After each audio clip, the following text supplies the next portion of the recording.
Hey there, friends. Reading Rhaegar is not with us, but we are going to do some reading. We're going to talk about reading and writing. Rhaegar's, he still hasn't made it over from the old house. I swear I gave him the new address. I did. I don't know. I mean, maybe he's just hanging out there at the old house until they get new tenants. I'm not sure. Hopefully that'll iron itself out. In any case, hi, friends. Hi. I've been attacked. I've been savaged, debunked. My career is in tatters. What shall I do? Nah, I'm kidding. Obviously, we're having fun here today. Happy Thanksgiving, happy holidays, happy Black Friday, and So this happened. Here's what we're talking about today. Elio Garcia, co-author of The World of Ice and Fire and Blood, keeper of the records at Westeros.org, the forums and the wiki. He mentioned me and YouTube theorists in general in a recent interview on a different YouTube channel. And he mentioned my name and sort of cast shade on my theories. So I'm here to defend myself. No, I'm here to talk about why what we're doing makes sense and how George writes, and hopefully this will be funny and entertaining. I've got some jokes in there. So first, what we're going to need to do is watch said interview, which I have, made a couple of visual edits to just to avoid the YouTube censors. But the audio is unchanged, and you can find it. I believe I forget the name of the YouTube channel. We'll see it in just a second on the screen. But a lot of the lore is really just color. A short film by Elio Garcia. And let me just make sure we can hear the audio. Do you guys tell me if you can hear this when the sound starts? Well, you're wired in hot to the fan it. Community. I mean, you've been there from the ground level. Okay, so Elio's wired in hot to the fan community. I mean, you've been there from the ground level. But so do you ever watch channels like David Lightbringer or like Alt Shift X? Sometimes I feel like the theories they come up with are just like so out there. I'm curious to hear what you think of that. I do not watch. Yeah, I don't watch. Who's the last person? I sometimes watch the podcast of people I guest with. The more kind of it's like History of Westeros. There's the Boiled Leather Audio Hour. Sorry, like I said, I had to do a couple of visual changes so that it wouldn't come up as a copyrighted video. I apologize for any confusion. But yeah, so Elio does. I'm gonna stop this periodically as we go through it, and then we're gonna for some quippy stuff, and then we're gonna have a more serious conversation. But yeah, Elio doesn't listen. He doesn't listen to many YouTube channels or podcasts except for the ones that he goes on. So if you want Elio to listen, that's all you gotta do is have him on as a guest. But Steven Saucett, Sean T. Collins. Yeah, Boiled Leather Audio Hour, by the way. Big fan. Stefan Saucett, shout out. Which is very good and very insightful. But I mean, yeah, there are creators that are definitely they're having fun. Is the best I can say. They're having fun. They're not. We all like to have fun, don't we? Off the reservation, in my opinion. All right. So, in fairness, as a fellow old guy who has been around in the 80s, there are some phrases that are hanging around in the vernacular, such as off the reservation, that people use without thinking. I'm going to assume that given a second chance, you might choose a different phrase. Of course, off the reservation is a phrase that we don't use anymore because it's incredibly racist. Um, it's a phrase that refers to, of course, Native Americans wandering off the reservations. Crazy Indians, get back on the reservation. Of course, this is sort of a cruel way to acknowledge genocide. He said it on Indigenous Peoples Day. Did he really? Well, I don't want to harp on this. I think it was just more of an accidental turn of phrase. I mostly just want to, in case anybody hasn't heard, we don't say that anymore. But yeah, some of these theorists he's saying are, they're way off. Let's just say that. Let's keep it rolling. I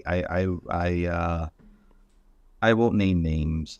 Okay. Because You're being but nice. There are It's people fine. who are just there are definitely out there theories that are like taking stuff from, especially stuff from the World of Fire, to be honest, to like if this some of this stuff was actually important to a Song of Ice and Fire, George would have included it in a Song of Ice and Fire. He didn't imagine when he's writing a Song of Ice and Fire, but he would write the World of Ice and Fire, right? That was something. So I just have to. We're going to talk more about this, but I just think it's funny.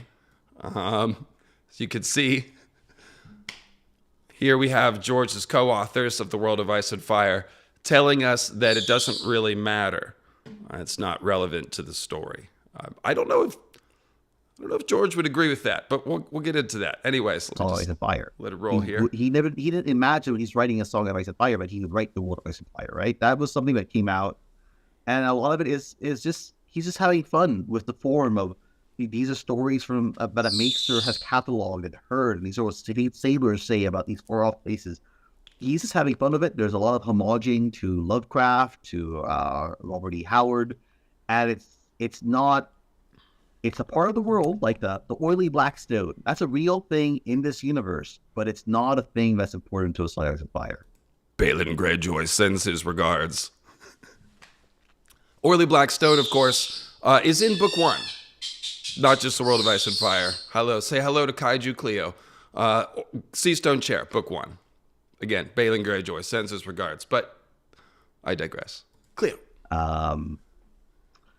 As this Lightbringer guy, I won't name names. Okay.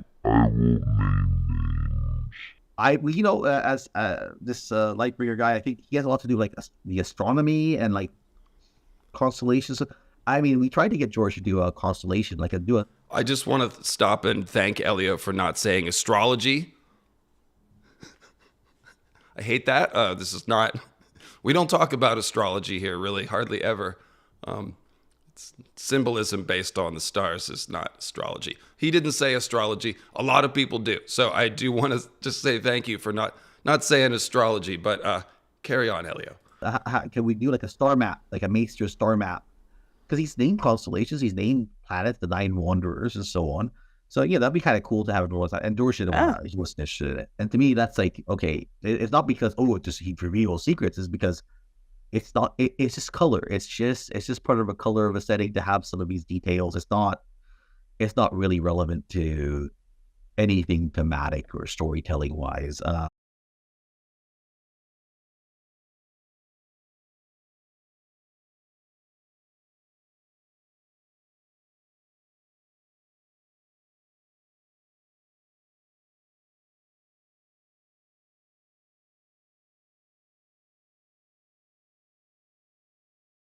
Muted. Thank you. I've got no co-host.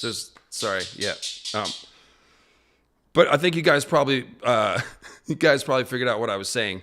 So yeah, the astronomy theories have nothing to do with the themes. References to Lovecraft.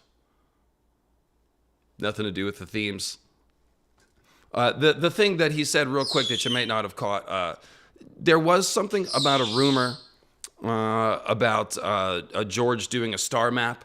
I heard that they did it and that it got cut from The World of Ice and Fire. Elio is saying here that he pitched it to George and that George wasn't interested in it. And then he says, well, to me, that means that it wasn't important. It's not that the star map would have revealed secrets. I can tell you why George wasn't interested in doing a star map. Because he's using all the same constellations that we are. So it wouldn't look any different. They just have different names. Sword of the Morning is pretty obviously Orion. The ice dragon that contains the pole star is obviously Draco, which used to contain the pole star because the pole star shifts over time. So yeah, that's probably why we didn't get a star chart, is because it's the same stars. So we don't really. But yeah, let me let it roll. I've got notes here. I just want to get through this real quick.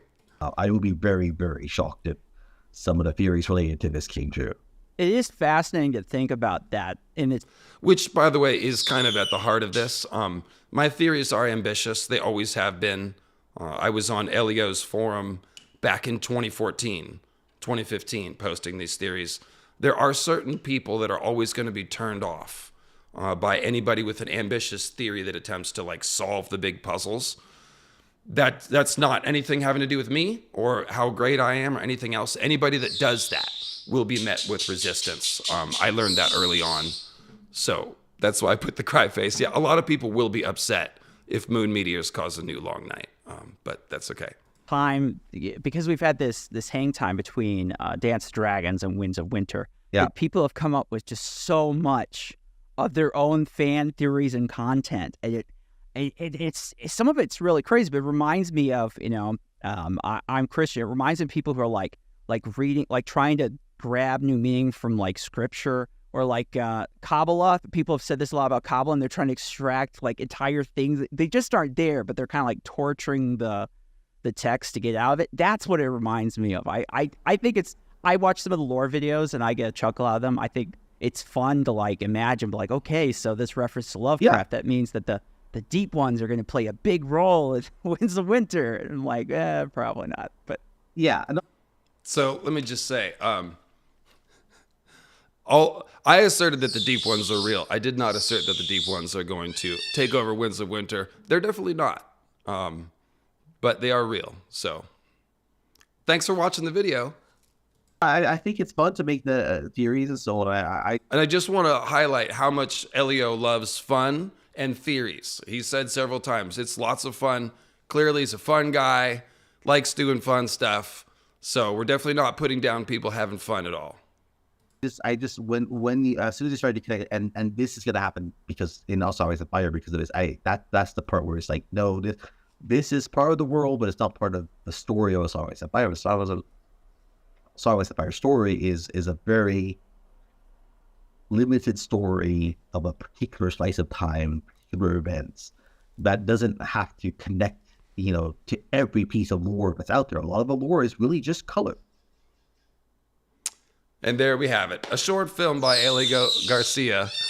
A lot of the lore is really just color. So, guys, I'm having fun here, obviously. But I do want to say a couple of things right at the top. So, hi, Elio. You know my name.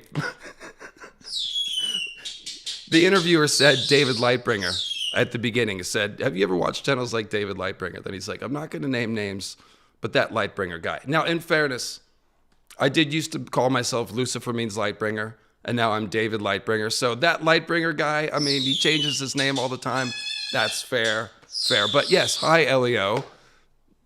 We know each other. You know who I am. It's been like 10 years, but that's all right.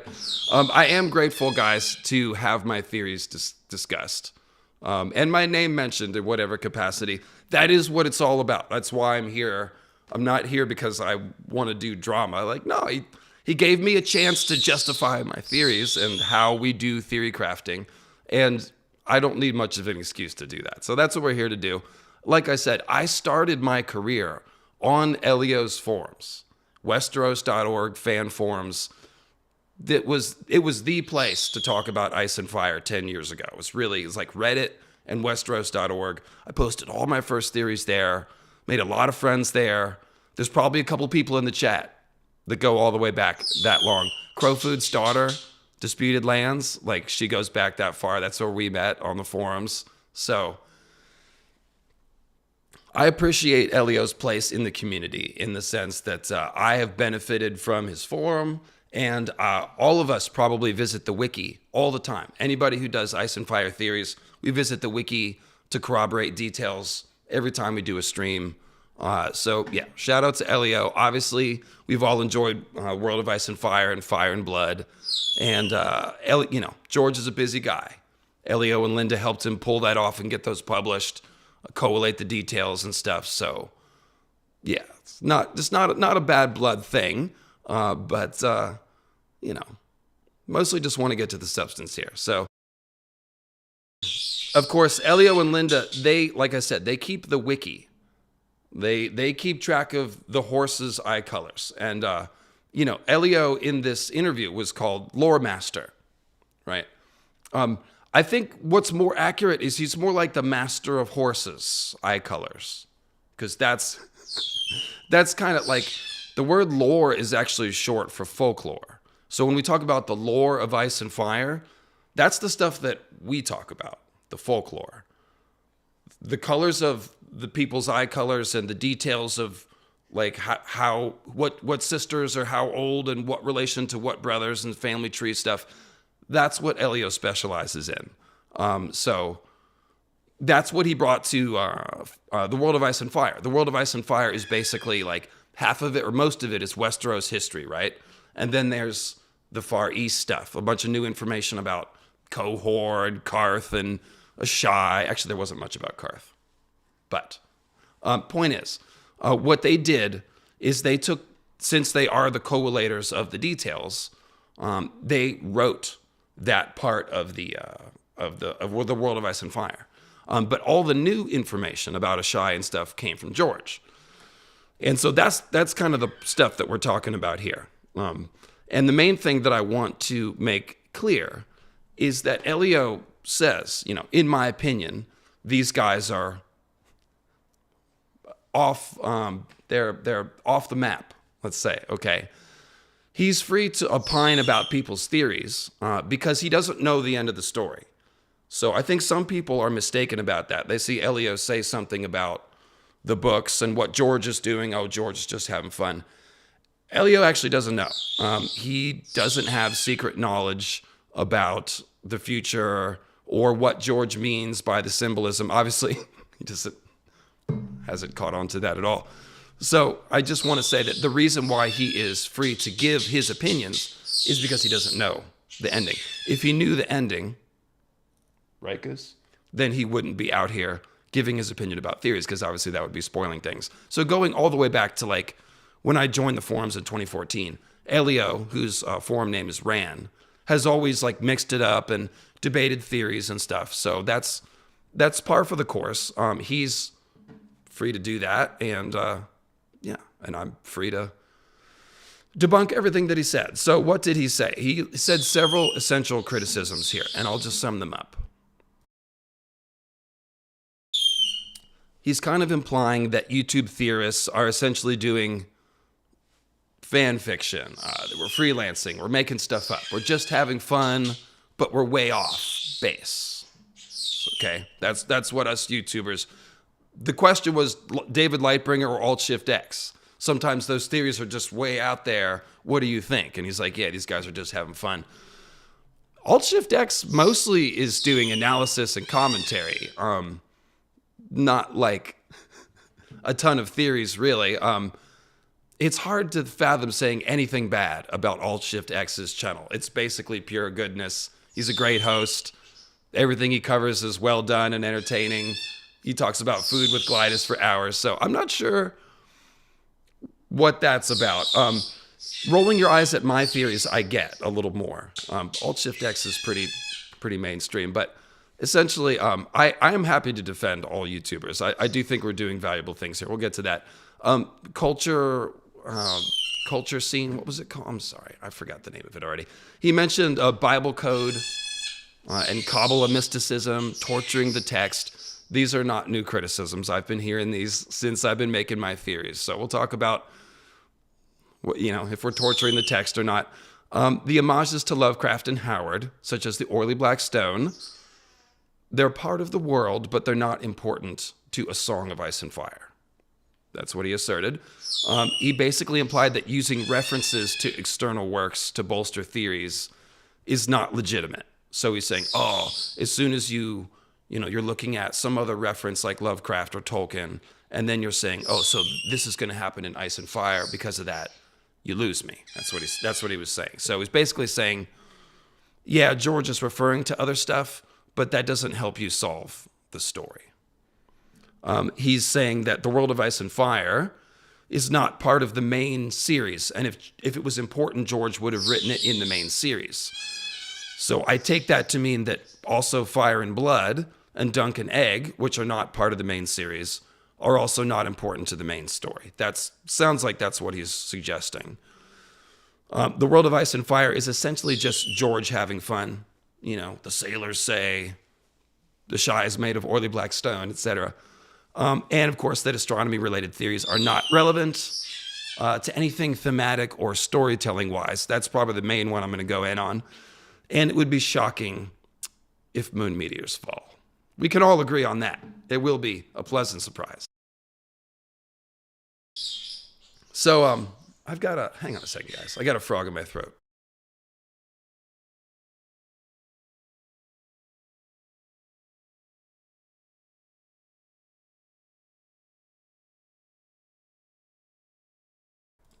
All right, so is the world of Ice and Fire important to the main story? Or is it just the main books?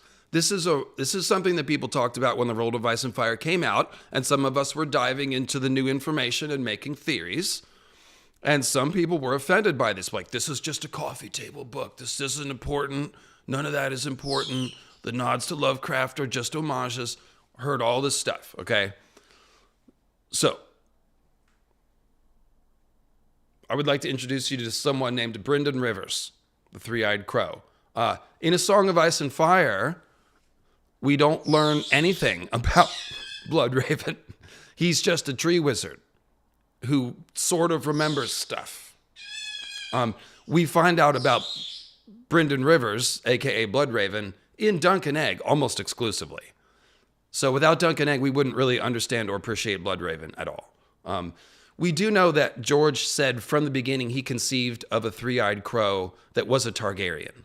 So when he's writing a Game of Thrones and Bran is getting visited by a three-eyed crow, George knew that it was a Targaryen, but he hadn't garnered out his identity. That's somewhere along the way. He thought of Bloodraven and the Blackfire rebellions and all that stuff. Hi, my name is Fagon, and you wouldn't get me if you didn't read Dunk and Egg. Also, because Dunk and Egg is where we learn about the Blackfire rebellions. So the Jon Con and Fagon plots really wouldn't make a lot of sense unless you have read Dunk and Egg. I mean, you could sort of follow it, but you're kind of like, who is this guy and why do I care? So I'd say that's relevant to the main story. Summerhall seems important. Dunk and Egg is basically all leading up to Summerhall. George has kept something hidden about Summerhall still to this day. So there must be something important that is relevant to the main story that he is teasing. And what will it be? Well, it's tied to Rhaegar, the prince that was promised, prophecy, hatching dragon eggs, Azor High. Some of that stuff's important. Robert's Rebellion, of course, is the most important recent history to the story. We're still trying to figure out Robert's Rebellion, what's going on back then.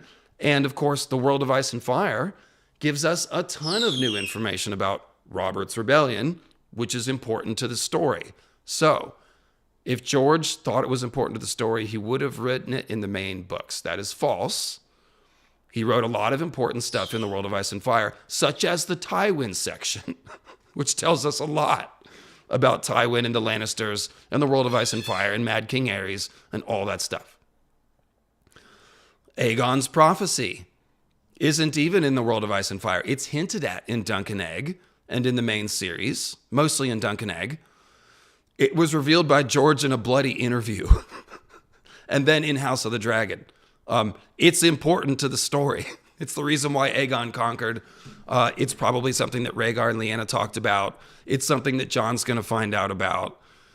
It's important. It's so important that George was mad that we didn't figure it out, and so he had to blurt it out in an interview about a year before House of the Dragon. He's like, some people say Aegon conquered the Seven Kingdoms because he had a prophecy about the others and stuff. And everyone was like, no, actually, George, no one has ever said that. You should post that on Westeros.org. That would be a banger. So, yeah, that's important. The Pact of Ice and Fire itself, Sarah Snow, Jace, Cregan, we learned about some of that in the world of Ice and Fire, and then more of it was fleshed out in Fire and Blood. And Fire and Blood was an outgrowth of the World of Ice and Fire project. So that's all on a continuum. All that stuff is important because it's about RLJ and John and the Winterfell crypts and all that stuff. So that story is being developed in the World of Ice and Fire and Blood. Because, again, George is a gardener. So every time George writes anything about Ice and Fire, he is gardenering in new information. It's all canon. It's all relevant. We'll talk about what he means by relevant in a second, but I think you get the point. The Long Night is important. There's a new one coming, probably. The old one is important to understand. The problem wasn't fixed last time. The others were never driven away. The Long Night is going to come again. The others are going to come again. So whatever happened, they didn't fix it. So in order to fix it, we're going to have to figure out what they did, what went wrong, and how we can fix it this time. So obviously, Ice and Fire is not a limited story. It's an expansive story where, perforce, all the past events come again, as one of those maesters said. The past and the future have all these parallels. Long Night is coming again. Azor Ahai reborn. Azor Ahai the first time. Ashai is important to the story. And hang on a second. Still got this damn squisher in my throat. So we hear a lot about Ashai. Oh, there we go. Me, Figaro. Goose, did you know it is a touchdown? It is a touchdown. You're finally here during a live stream. I was out all morning and I just didn't have the heart to lock them up. So I apologize for the bird noise. If you can't deal with the bird noise, then whatever. The stream's not for you. So Ashai is important. George originally intended Dany to go to Ashai. We know that. More Kaiju Cleo coming up. And then decided that would take too much time. I don't have that many books. So my theory is that Glass Candle, Marwyn's bringing a Glass Candle, Quaithe is communicating to her from Ashai. So whatever Dany was going to learn in Ashai, that was Cleo shaking herself on top of the computer. We're going to find out somehow from Quaithe or Glass Candle or whatever. But George talks a lot about Ashai in book 1, way more than Valyria, frankly. We haven't even been to Dragonstone yet, but we hear a lot about Ashai. Marwyn has been there. Miri Mazdur has been there. Quaithe and Mel are from Ashai. Melisandre obviously is important, and Quaithe is important too. Ashai is associated with dragons in book 1 quite a bit. The reason why the birds are here really is so that when Elio does a rebuttal video, he can get back at me for making him comic book guy from The Simpsons, and he can pick the most ridiculous cartoon pirate with a parrot on his shoulder and use that for me, and we can have a meme war. This is what I'm trying to, just serving it up. Okay, so Ashai is associated with dragons a bunch in book 1. We'll talk about Great Empire of the Dawn theory and how you don't need the World of Ice and Fire to prove it in a second. But yes, Dany hears that dragons might still be there. Illyrio says the dragon's eggs come from Ashai. It's not true, but it's a thing that sounds true. Bran sees dragons stirring beneath the sunrise in his coma dream vision over at Ashai. So lots of Ashai dragon stuff in book 1. It must be important.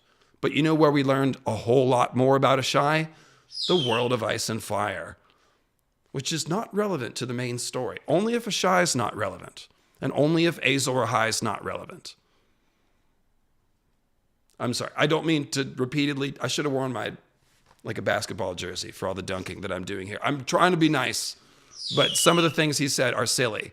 And for him as a co-author of these supplementary works to be saying this stuff is silly, and the record needs to be corrected. So it's up to you. If you think Azor Ahai and Ashai and all that stuff is important, then then the World of Ice and Fire is important. Maybe you don't think so, but whatever. Bottom line is that George is in fact weaving an expansive tale. I scrolled up too high. There we go. An expansive tale, not a limited one. The past events are connected to the current events, and he's telling it across all mediums, including interviews, okay?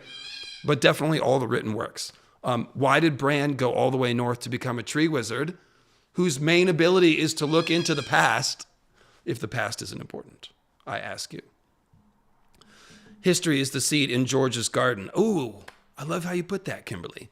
And it is folly of men that they forget. Thank you so much for bringing the continual light of lore. The real lore master. I'm throwing down the gauntlet, Elio. You're the master of horse's eye color. I'm the lore master. That's what I'm trying to prove in friendly competition, whatever. Anyway, so why did Bran, again, what's the point?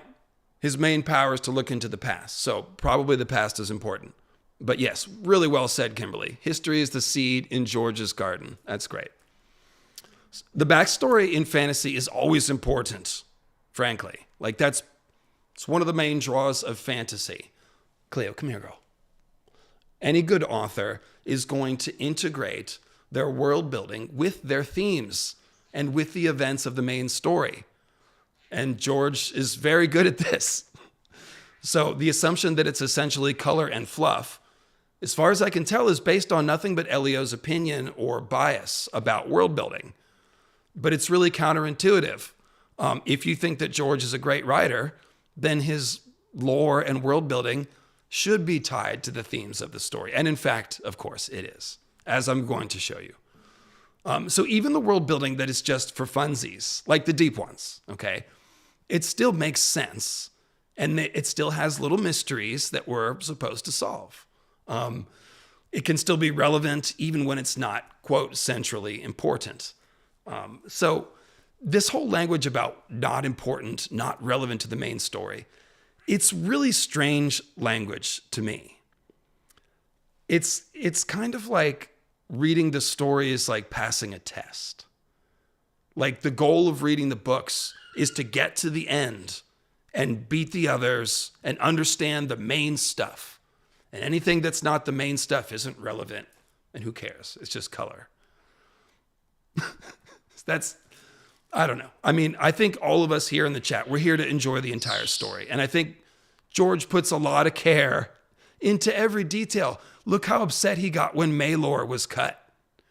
Willa Poundstone, rest in peace. What happened to Scarlett O'Hara's children, you know? He used to say, it doesn't matter how many children Scarlett O'Hara has, 1 or 3, whatever. But now, if Aegon and Helena don't have 3 children, it's... So George cares. He cares about the details. They're not just, whatever.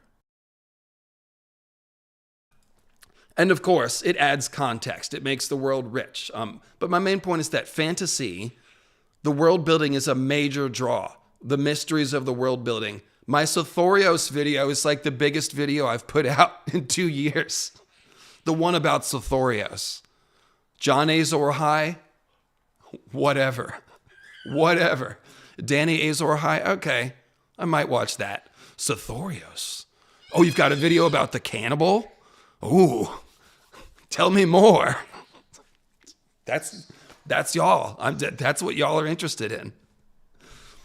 So, I mean, clearly the world building it's a draw. It's part of it. It's part of the deal. So, one thing I want to make clear is that my theories don't need the world of ice and fire. The world of ice and fire just makes them better. So, Great Empire of the Dawn theory.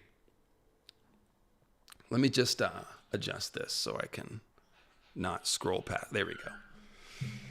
And we're going to engage in some hard drinking. Actually, mild drinking, not hard drinking.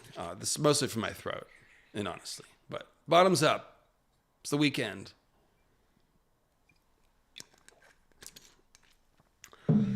Yeah, Stephanie, it is a weird way to approach storytelling. That nothing beside the bullet points of the plot matter. There's always been some people in the forums that take that approach to the story, and I've never understood them. So, I'm not sure why Elio was one of those people, but... So yeah, Great Empire of the Dawn theory. We're going to talk about my 2 main theories that I wrote within 3 months of each other in 2015, when I first exploded onto the scene of Westeros.org forums as Lucifer Means Lightbringer. And I kind of did, guys. my first astronomy theory went to 30 pages and got locked in less than a month, which is crazy.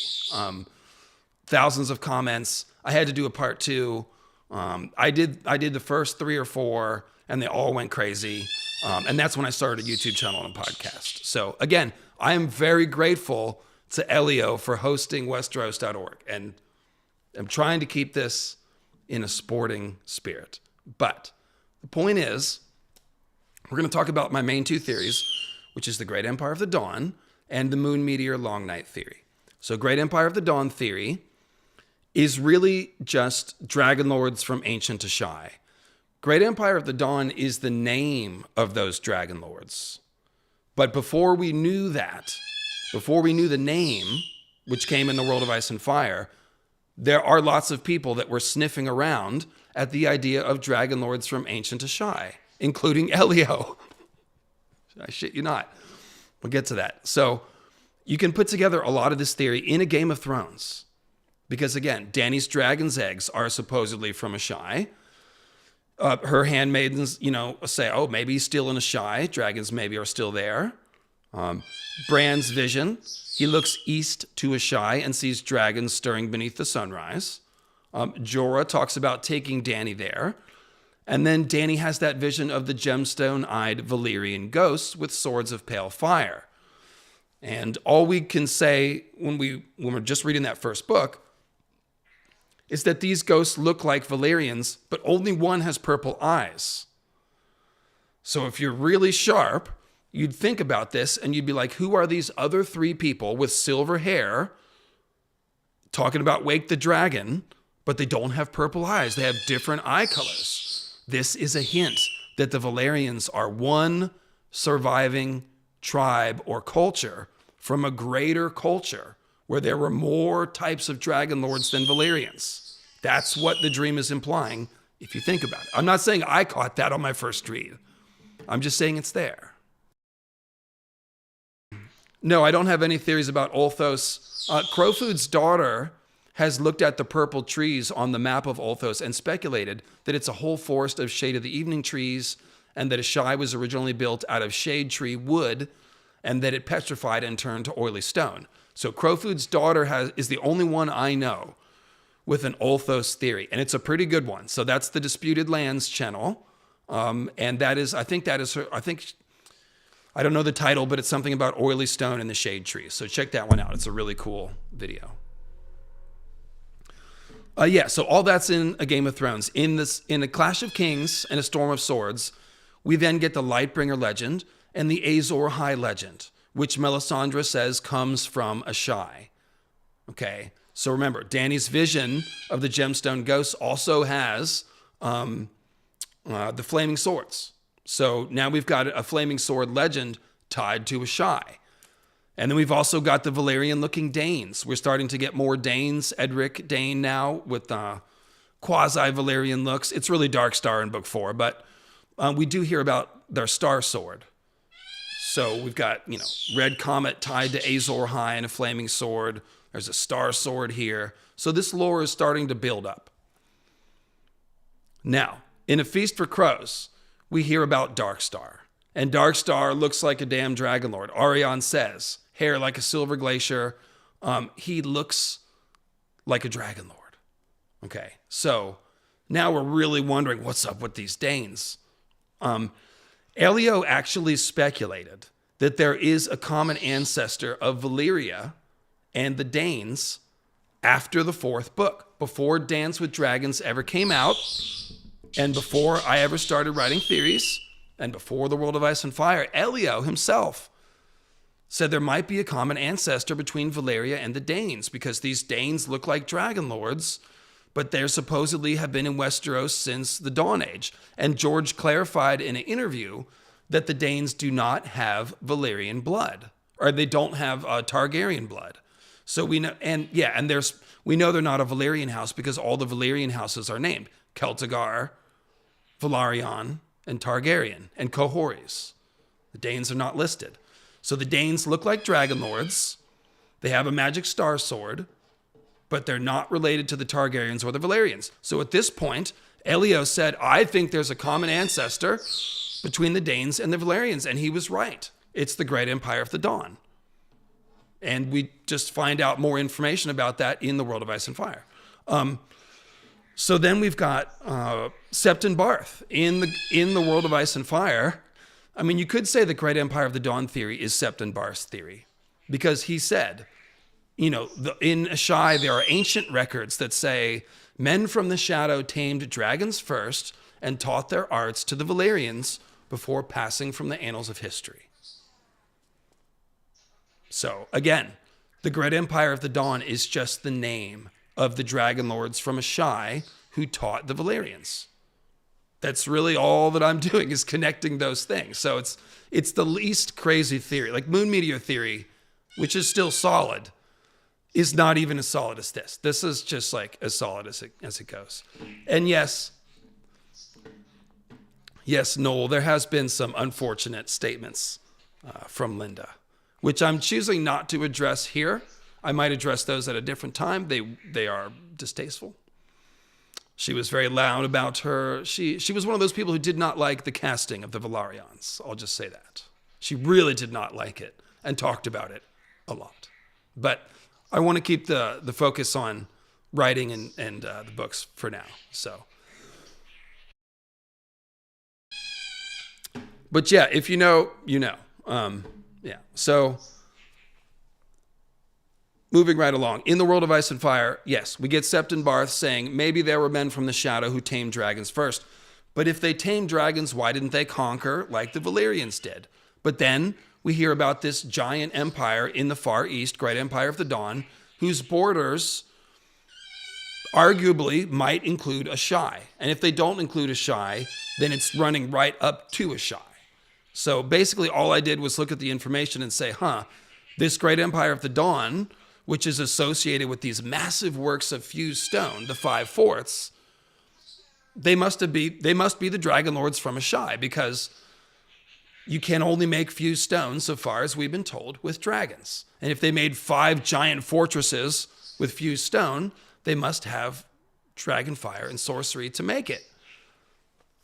And since Ashai is the biggest city in the world, if there's a giant empire in the same area, they're probably the ones who built Ashai. And then, of course, Ashai is tied to dragons and all that crap. And then the big thing, shout out to Durin Durrandon, who, again, from the Westeros.org forums in 2015, noticed that the eye colors, which are described as gemstones in Dany's vision, opal, amethyst, tourmaline, and jade, are 4 of the 8 gemstones of the Great Empire of the Dawn rulers.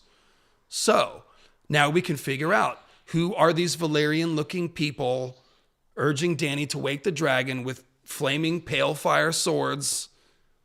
They're the Great Empire of the Dawn Dragon Lord ghosts. They're Dany's ancestors, but they're older than Valyria.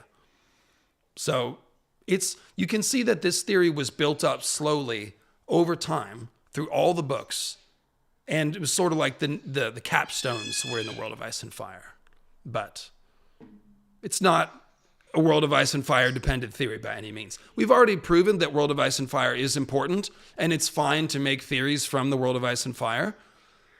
But just for what it's worth, you don't need the World of Ice and Fire to figure out that there are dragon lords from Ashai who might be the ancestors of the Danes, who say they came from somewhere else, etc.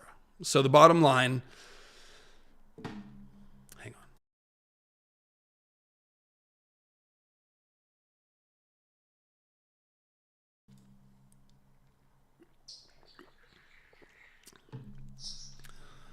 The bottom, that wasn't, hang on.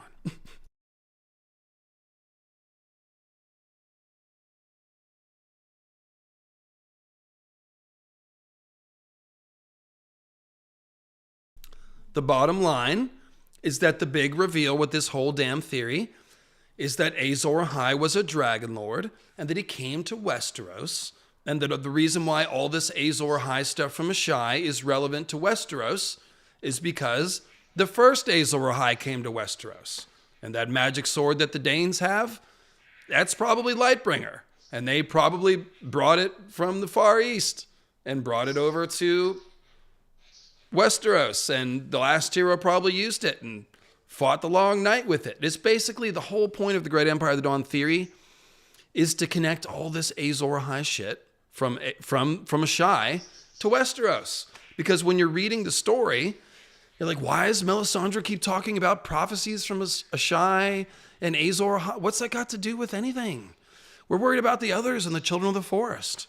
So this is the connection. It's like, yeah, well, the first time around, the Long Night events had to do with Azor Ahai and Dragon Lords too. And of course, there are clues in ancient Westeros. There's tales of dragon slayers and stuff like that. Davos Dragon Slayer and a few others. Sir Galadon of Morn. So where did those stories come from if there weren't dragons there? The World of Ice and Fire also introduces us to the Fused Stone Fortress, which is on Battle Isle under the High Tower. So now we know that these dragon lords that existed in the Dawn Age before the Long Night, before the High Tower was ever built, they came to Westeros too, and they built something there. So again, this is the point of the theory, is to connect Asshai dragon lords to Westeros. So that Fused Stone Fortress is a major connection point, but it's all through the Great Empire of the Dawn. So that's the point of the theory. It's totally relevant to the story. It's relevant to the Long Night and Dany and Jon, who are supposed to be Azor Ahai Reborn. What's that mean? We can figure that out by researching all this other stuff that we're just having fun with, that George was just having fun. What do you have against fun, Elio? George is having fun. I'm having fun. We're all having fun.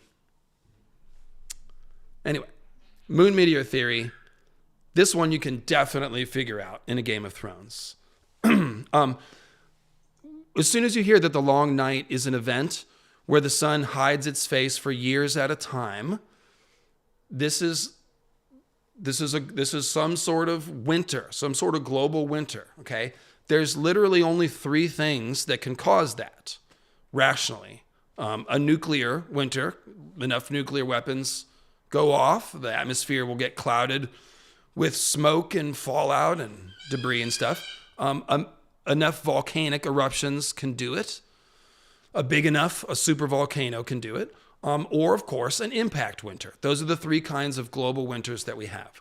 So as soon as you hear about a long night, if you want to try to think about how it happened, you basically got a volcano, nuclear explosion, a comet, or just like irrational magic, right? Some inexplicable magic. That's always on the table. Shout out Crimson Templar. But of course, the Doom was a huge volcanic explosion, and it didn't cause a long night. So that's why we can rule out volcanoes, because there's no bigger volcanic explosion than the Doom. And Martin isn't thinking that that's causing a long night. There's no evidence, in my opinion, that there's any sort of scientifically advanced past in the World of Ice and Fire. That is a fantasy trope, to set your fantasy world in like a fallen future Earth after the nuclear holocaust. Terry Brooks did that. Other authors have done that. George is not doing that. There's no clues about that. There's no evidence for it. I can debunk that theory a different time, but there's no evidence for it. So if you believe that, then you believe that it could be a nuclear cause for the long night. Fine. But I'm ruling it out, and that basically leaves meteors or comets. And what do you know? There's a lot of legends about meteors and comets, right? In Game of Thrones, we hear the dragons came from the moon. If you're familiar, and this is how I got my start. If you're familiar with mythology, you know that comets and meteors can be described as dragons. Sumerian myth, Chinese myth, Vedic myth. There's probably more. Mesoamerican myth with Quetzalcoatl. So that's not really a mystery. It's a fiery thing flying through the air. It causes destruction when it lands. So yeah, it's very similar to a dragon or a serpent. It looks snake-like. And so when we hear about dragons coming from the moon, it's an irrational idea. But if something happened to the moon, you could get pieces of moon falling through the atmosphere to Earth. Those would be moon meteors, of course. They would light up in the sky with big, long, fiery tails, and they look like a bunch of falling dragons or bleeding stars, right? So we hear about that dragon myth. So if we're really good at mythology, we can pretty much solve the long night just from those 2 myths. Or at least we can come up with a good hypothesis. There's also the Hammer of the Waters legend in book 1. Some sort of giant earthquake, land collapse disaster that's called a hammer. A hammer is something made out of iron that falls down and smashes. So what's the most straightforward explanation for a giant hammer that smashed the earth? It would be a meteor. So if you're thinking about meteors, you might look at the Hammer of the Waters and connect that, which I do. I think there's a lot of evidence for that. You get Dawn, the meteor sword in book 1. And also the oily black stone sea stone chair is referred to at the end of book 1. I believe it is in, he includes an early Clash of Kings chapter, which is a Theon chapter in Game of Thrones, and that's where it is. But it's also in book 2. So if you're familiar with Lovecraft, you see the oily stone and the Kraken chair, you should be thinking about meteors, essentially, as anyone who reads Lovecraft will know. So it's a vague suggestion, but it's another meteor clue. R'hllor Ahai, and he was Garth the Green's brother.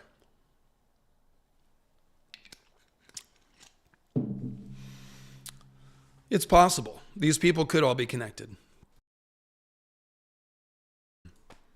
I've actually got a theory about that coming. So, in a Game of Thrones and a Clash of Kings, Grey King, I've got a Grey King, Green Man theory coming. So, Game of Thrones, Clash of Kings, we learn about, again, the Azor Ahai myth, which also talks about the moon cracking. So now we have 2 myths, one from Karth, one from Ashai, about there was a moon that cracked. So definitely you should be thinking about maybe there was a celestial cataclysm involving the moon and meteors. We've got lots of signs of it in the mythology now. Also, when they're talking about Azor Ahai, it's associated with the red comet. Azor Ahai is tied to the long night. Okay, so now we've got moon cracking and comets tied to the long night. And then Melisandre opens her mouth and says, when the stars bleed and darkness falls heavy on the world, Azor Ahai shall be born again, blah, blah, blah. When the stars bleed, that's not the red comet, that's plural stars bleeding. That's a meteor shower. Melisandre is saying, when there is a meteor shower, Azor Ahai will be reborn again to fight the darkness. So, a lot of this stuff isn't even my theory. It's just me pointing to people like Melisandre and Benero and going, and Marwyn, Septon Barth, and going, hey guys, I think they're right. I think I can prove that they're right. So yeah, when the stars bleed, when there's a meteor shower, that's when Azor Ahai is going to come back. I'm just ripping off Melisandre. So then in A Feast for Crows, we get all the sea dragon stuff. A sea dragon that drowns whole islands. Well, if dragons can be meteors, a meteor landing in the water or near the coast would cause tidal waves and drowned islands. So we've got another myth that's an easy spot for a meteor myth. It's also accompanied by the storm god's great thunderbolt. So there's now fiery things falling from the sky. And this is all tied to this Lovecraftian oily black stone sea stone chair, which should also make us think about meteors. So at that point, you might be wondering, is the sea stone chair the meteor that fell here? Did the deep ones drag it out of the sea and make an idol out of it? Yes, that's what happened, I think. But the clues are here. In A Dance with Dragons, it's over at this point. Benero gives it away. He is talking to the crowd. He points at the moon. He makes a fist. He jabs a finger at the moon, then makes a fist, and then explodes his hand in fire. And fire whooshes from his fingers. And then he writes Valyrian glyphs in fire for doom and darkness. So Benero, preaching to his crowd, is saying, guys, the moon might explode, and then it might be doom and darkness everywhere. And the crowd was like, oh. It's like, yeah, that's upsetting. So it's right there. No, Goose is fired up. Goose is my hype man. He's just like, the louder I talk, the more he chatters. That's just how it works. So yeah, that's all in A Dance with Dragons at this point. Honestly, I don't know how I was the first person to figure out moon meteors cause a long night. I don't know how I did that. Like, these books were out. I made this theory in 2015. Dance with Dragons came out in 2012. In 2012, people read this scene with Bonero pointing to the moon, and nobody was like, I think maybe the long night was caused by some moon rocks that fell out of the sky. But nobody did. It's my theory. I've checked. I looked really hard to make sure I was the first, and I was the first. But it's right there. It's complemented by the fact that the soldiers of Lore have these metal spears that look like comets. They're like fiery metal-headed spears, and there's 1,000 of them, and they're called the fiery fingers. So when he does this and his fingers explode in fire, you can think of 1,000 fiery fingers exploding. And of course, 1,000 dragons is the language of the moon cracking myth. So it all links together with symbolism. But, we're just torturing the text now, so I better stop. Hugor Hill is another falling star myth that we get. The father pulled down 7 stars for his crown. So there's more pulling down of stars from the heavens to make kings and god kings and things like that. It's not important that we directly connect it to Azor Ahai. It's just people all around the world making myths about falling stars. So it seems like they're important. Then in the world of Ice and Fire, we get the Bloodstone Emperor, who is from the Far East, Great Empire of the Dawn, which means Ashai. And he is remembered as causing the long night and worshiping a black stone that fell from the sky. So literally we're being told, this black, evil meteor fell at the time of the long night, and the guy who caused a long night worshiped the meteor. He's called the Bloodstone Emperor. Meteors are bleeding stars, so he's named after the stone. If it's a bleeding star in the sky, the rock is a bloody stone, and he's the Bloodstone Emperor who worships a meteor. So, at this point, you can't call this far-fetched, is all I'm saying. And then, of course, you notice Bloodstone Emperor. He kills his sister, Amethyst Empress. That sounds like Azor Ahai and Nissa Nissa. So now you're connecting. Hey, Gooseykins. It's Goose. Hey, buddy. You want to scratch? That's a good bird. How you doing? Here, come here. Say hi, Goose Bird. You want to say something? Oh, are you hungry? Goose, are you hungry? It's yummy? Goose, it's yummy. There you go. That's one of the things he can say. When he's hungry, he's like, it's yummy. In fact, let me go ahead and stick them downstairs so they can get a snack. I'll hit you with some music, and I'll be back in 60 seconds. We'll go with the high tower.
And we're back. Thanks, folks. Thanks for indulging me there. That is, of course, the theme song that I made with my bass guitar and effects pedals and stuff. So yeah, the Hammer of the Waters legend now becomes more important because one of the islands where the broken arm of Dorn is called Bloodstone. So, Bloodstone Emperor associated with the black meteors. Bloodstone is a word apparently that applies to a meteor. And so there we have Bloodstone Island, right where we think a meteor might have fallen, like the Bloodstone Emperor did it sign, as I always joke. So,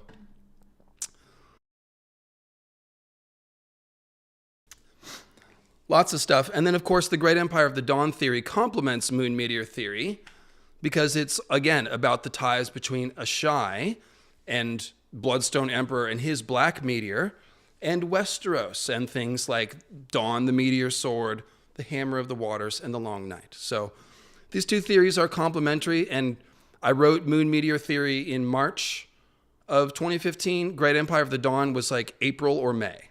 So it's kind of all part of the same brainstorm. Azor Ahai is the Bloodstone Emperor. And again, big shout out to Durin Durrandon and a couple other folks on the Westeros.org forum who helped me put together the initial clues. So yeah, there you go. Those are those theories, and I think they make a lot of sense. So when Elio talks about, these, it's completely off. Show me where the hole is. Show me why it doesn't make sense.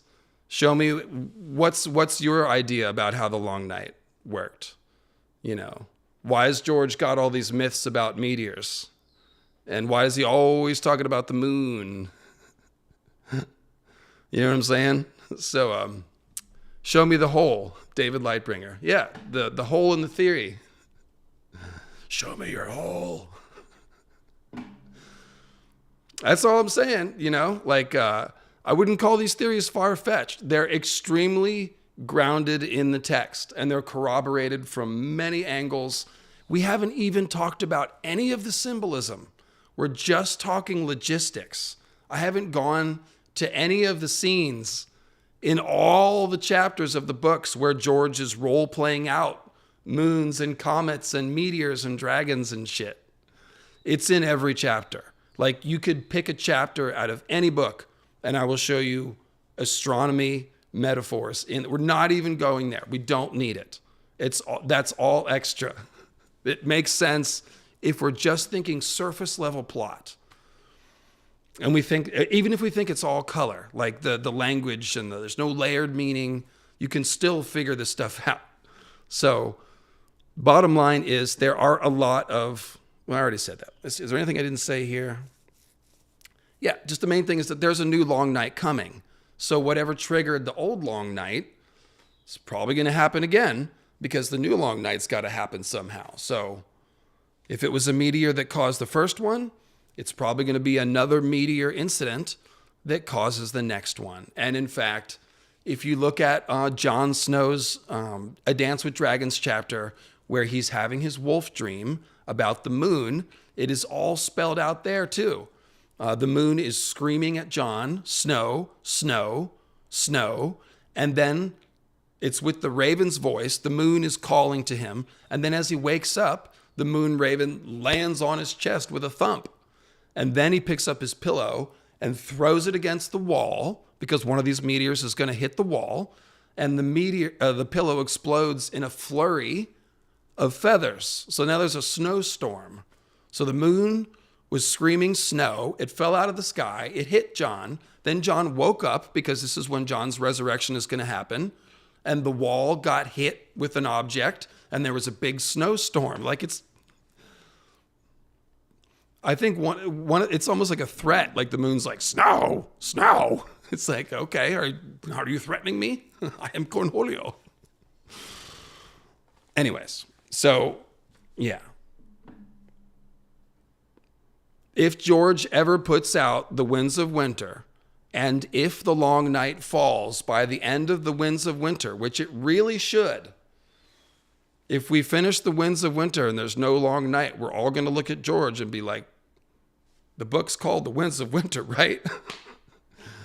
If the long night falls by the end of the book, there will be a meteor incident that causes it. I promise you that. If I'm wrong, I'll be here to take the lumps. But that is what I'm telling you. And that is what I have been predicting for like a decade. So write the book, George. Make me famous, please. I would love to be the guy who got the big theory right. Maybe I'm out to lunch. Maybe I'm not. But I really think, in all seriousness, guys, like there's so much evidence for moon meteor theory. I don't understand how you can really look at it and be like, this is crazy. I just think that people sort of like hear about it and like don't hear the details, and they're just like, that sounds like some ancient aliens shit or something. But I don't know. George has even made jokes about, if I get stuck, maybe I'll just bring the red comet back and drop it on Westeros. He's going to actually do that. That's him giving away.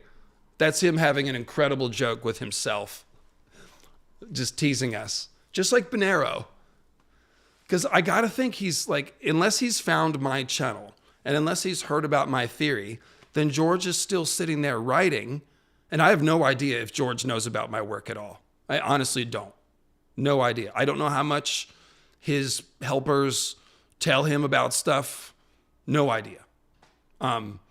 But if he hasn't found my channel or heard about my theories, then he is still writing The Winds of Winter and thinking that nobody has caught on to the meteor thing. So I do think he's trying to give us more clues, just like with the Aegon's prophecy thing, where he's like, maybe there was a prophecy.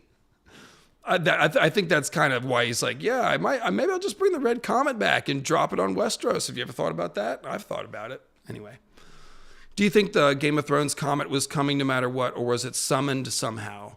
So that is something we have debated since the Westeros.org forum days. The main question is like the first one.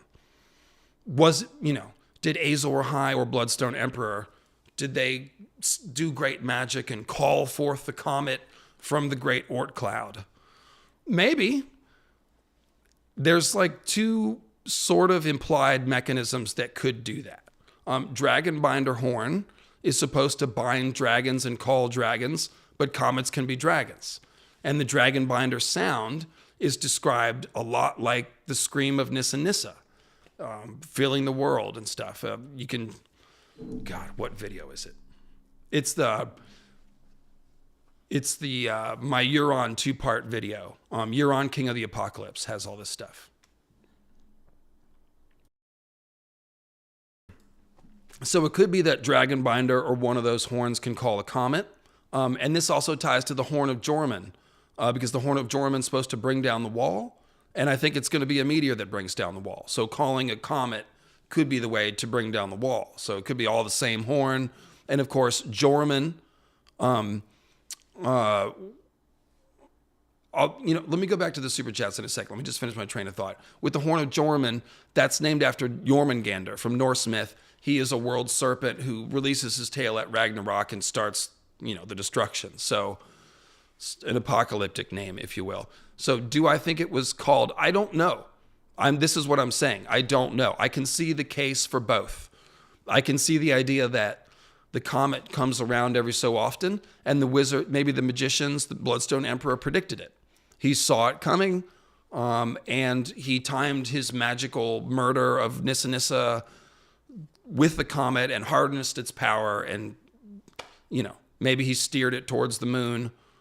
I don't know. So it could be something that just happened, or it could be that it was summoned.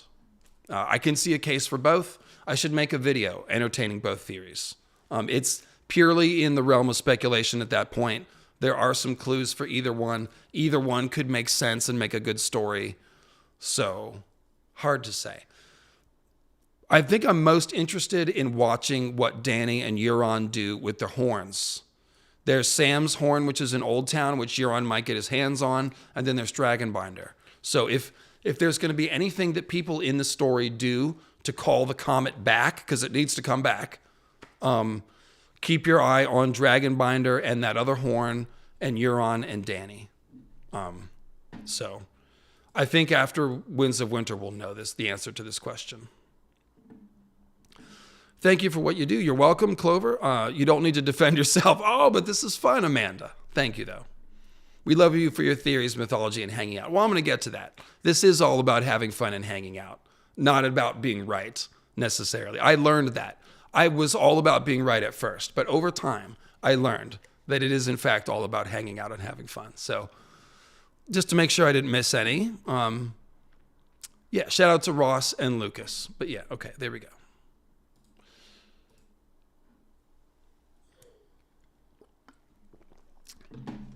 I'll tell you what, we'll do a poll.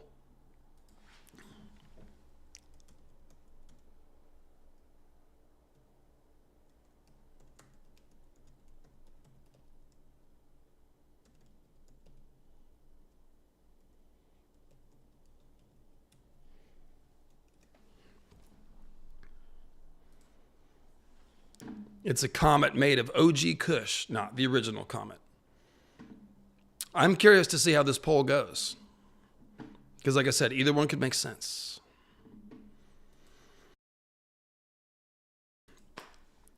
All right, so themes. Let's talk about themes. Themes are for book reports and fantasy world building. So, one of the themes of Ice and Fire is heroism. What is heroism? Is it self-sacrifice? Or is it predation? Because Azor Ahai is a hero who killed his wife to work a blood magic ritual. And by the way, he also broke the moon in the process. So a lot of casual damage being done by this Azor Ahai fellow who was a hero. So is that it? Sometimes you just have to do a little blood magic to save the day. We see this question coming up in Stannis' plot early on. Melisandre, right from the beginning, she wants to sacrifice Edric Storm to wake the dragon. She says, I can wake a dragon for you from stone. You just have to give me someone with king's blood. We'll do a little blood magic and we'll wake the dragons. And he's wrestling with it. He's talking to Davos and he's like, what's the life of one child against, everybody? And Davos says everything. And what Davos is talking about is having principles. He's like, if you give up your principles, that killing innocents is wrong, then you're no longer the good guy and your victory isn't worth anything. And I could make a political point here, but I will stay with Ice and Fire. It's a very important thing. And Davos further reflects and he's like, wow, I must not be the stuff of heroes because I could never stab my wife with a sword. I must not be made of hero stuff. Wrong. Davos is a hero because he has principles and he wouldn't violate them in order to, quote, save the world because of some harebrained logic that a red priestess is trying to say, look, we got to vote for the lesser of two evils. Even if we're funding genocide, we just got to do it. Just got to do it. It's sometimes you got to break a few countries to win an election. Sometimes you got to sacrifice, a child to save the world. So, no, that's wrong. That's unprincipled. And so, yeah, your lord is evil, says Davos. That's why we love Davos. He's a principled character.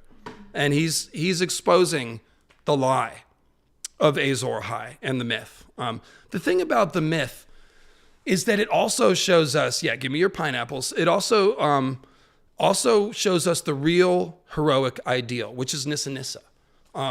Even if you sort of, according to the story, Nissa Nissa willingly sacrifices her life to create a talisman to save the world. Now, I think the story is twisted around. I think Azor Ahai's a bad guy, and I don't think that Nissa Nissa willingly sacrificed herself. I think she's the Amethyst Empress, and she was murdered. However, the legend gives us the heroic ideal, someone who is willing to lay their life down for the greater good. That's from the Bible. It's from the words of Jesus. There's no greater love than he who would lay down his life for his friend or for someone else. That's it. And the heroic characters that we see in the book, Dany, Jon, what do? They put their own lives on the line. Danny's walking out among the plague victims, trying to give them hope. Danny is risking everything to shelter the refugees. She's risking everything to overthrow the Unsullied, not the Unsullied, the wise masters, and free the Unsullied. On and on. She risks everything, her dragons, her life, her cause, all of it, to do the right thing. John just got murdered, in part because he was breaking Night's Watch rules and wanting to take wildlings to Winterfell to kick Ramsay's ass. But I think it was really more about letting the wildlings through the wall to begin with, which was a morally correct thing to do.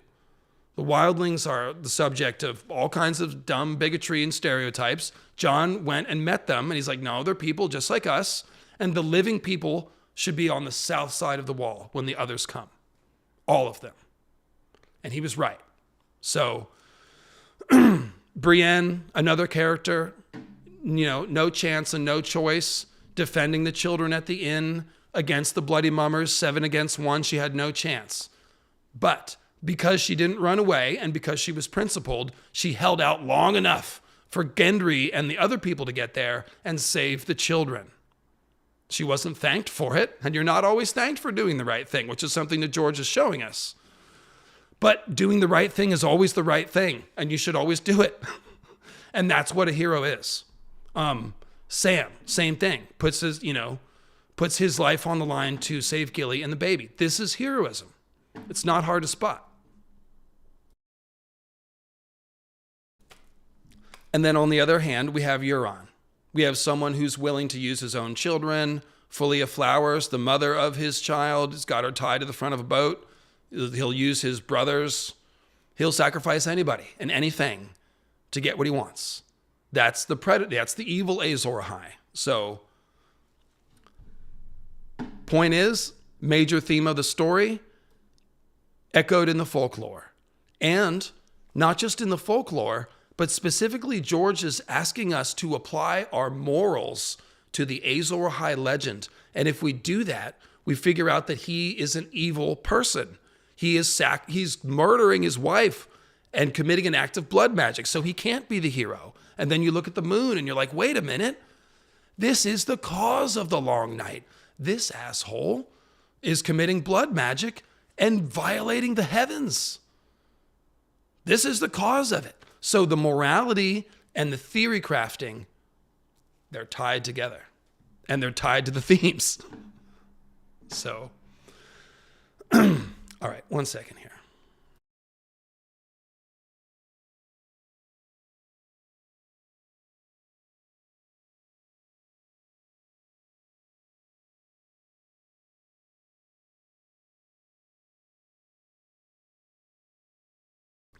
So the answer to that question, Jason, what do you think the children, Bloodraven, Rhaegar, what do you think they want? Are they all on the same side? The children and Bloodraven are essentially on the same side. They are trying to fix the Weirwood net. That is why the others are all messed up. So check out Weirwalkers or Ice Spiders or Garth the Green Man. I've got a few different videos where I talk about this, but essentially human green seers being in the trees is bad, and the original green spirits that were in the trees were the others. So when Azor Ahai or the first green seer, whoever it was, I think that's the same person, they altered the Weirwood net to be able to use it. That's what I think. They used to be green leaf trees like Garth Greenhand. Now they're all bloody and they're screaming and they look like zombie trees, white trees, if you will. We need to fix that. And Bran's role is really important. So we need to get that human green seer hive mind out of the trees. We're going to download it into Bran's brain. He's going to be the repository for it, which we sort of saw on the show. He did a download, right? Then the others can go back in the trees and stop killing people. Because the answer isn't to just kill the others until they're dead. That's not the answer. Everybody knows that. It's got to be more complex. That's the complexity. So yes, the point of the prince that was promised and Bran the last green seer, they're all working together ultimately to fix this original sin and set the world back to right, to restore the balance and the cycles and all that stuff. And everybody has to be willing to lay their lives down in order to do it. That's what's happening with the story. So another important theme, power. This is probably the main thing that George is commenting on. I don't know if it's a theme or just a topic of discussion, however you want to say it. But power. We see political power and magical power used as mirrors of each other. Some characters have magical power, some have political power, but it's the same thing where power is revealing character. You see what people want when they get power. And so what we've got, my landlord is calling me. I will call you back. I'm doing a live stream. So political power and magical power, they mirror each other. And this is the whole fire of the gods concept. We see the Grey King does a Prometheus story where he obtains the fire of the gods. Lightbringer is like the fire of the gods. The power to use the weirwood net. Anything that gives people elevated abilities is the fire of the gods. And in the real world, a good analogy for it, I always think of chemistry and nuclear, fission. Chemistry can do some great things. It can unlock hell on earth as well. And the same thing, nuclear power could be clean, sustainable energy, or we could destroy the earth for 1,000 years. So how will we use this? These sorts of powers are a test for humanity. It's like power reveals character. This is a test for the character of all humankind. What do we do with these great powers that we've unlocked in the last 100, 150 years? We could talk about global warming and stuff like that. But in the book, it's the same thing. All these characters that get power, it becomes a test. It becomes a revealing of character. And so this is a major theme of Lightbringer and the weirwood net and the meteors. The meteors are symbols of the fire of the gods because they come from the heavens. And so George has imbued them with magic. That's a common fantasy trope. And of course, in world mythology, meteors are frequently revered as sacred because it's a piece of the heavens that fell to the earth. It's not hard to see. And it's weird.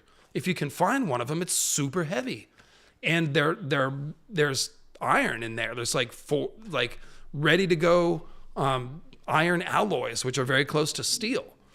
So the metal that you get from meteorites is very important. I forget the name, but there was a Native American tribe in around 3000 BC up in the very far north of Canada and Greenland who found a meteor on Greenland, and it's that big black one that I show, the Anghito meteorite. It's as big as a car, and the Native Americans were carving chunks of iron off of it for hundreds of years. And they made a village right there. They would go there and harvest metal off the meteor to make implements from. Of course, there's King Tut's dagger. They're always looked at as sacred and special, and they're also practical and powerful. So they make for a good symbol of the fire of the gods. Of course, the dragons, another great example. Dany can save the world with those dragons, or she could be Maegor the Cruel. She could be another Valerian emperor, enslaving thousands and committing new genocides. Or she could go save the world. So you see how this works. Like magic power, political power. George is thinking about humankind being tested with great power. So once again, the astronomy theories and the world building color is directly tied to the themes, in direct contrast to what Elio was saying. And like I said, the others may be a product of misuse of the weirwood net. So again, we go down to misusing the fire of the gods. This is something we need to understand and deal with.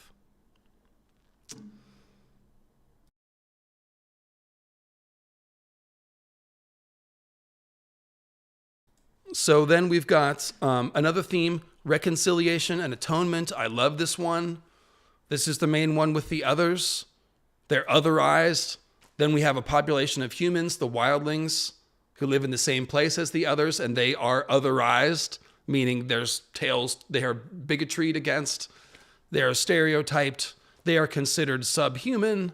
That's otherization. So we can see all of this is a major thing about there's this division between the people that live on this land. And there's a wall. And the wall's got to come down. Shout out Pink Floyd. And we've got to reconcile the people together. We've got to reharmonize the cycles of the seasons. It's all about old grudges getting healed. Think of Ilaria Sand talking about the cycles of revenge and killing, and when does it stop? The only way to stop these cycles of killing is with reconciliation. And that's going to be the end of the story. We're going to reconcile the others to the weirwood trees. So it's all about reconciliation and atonement.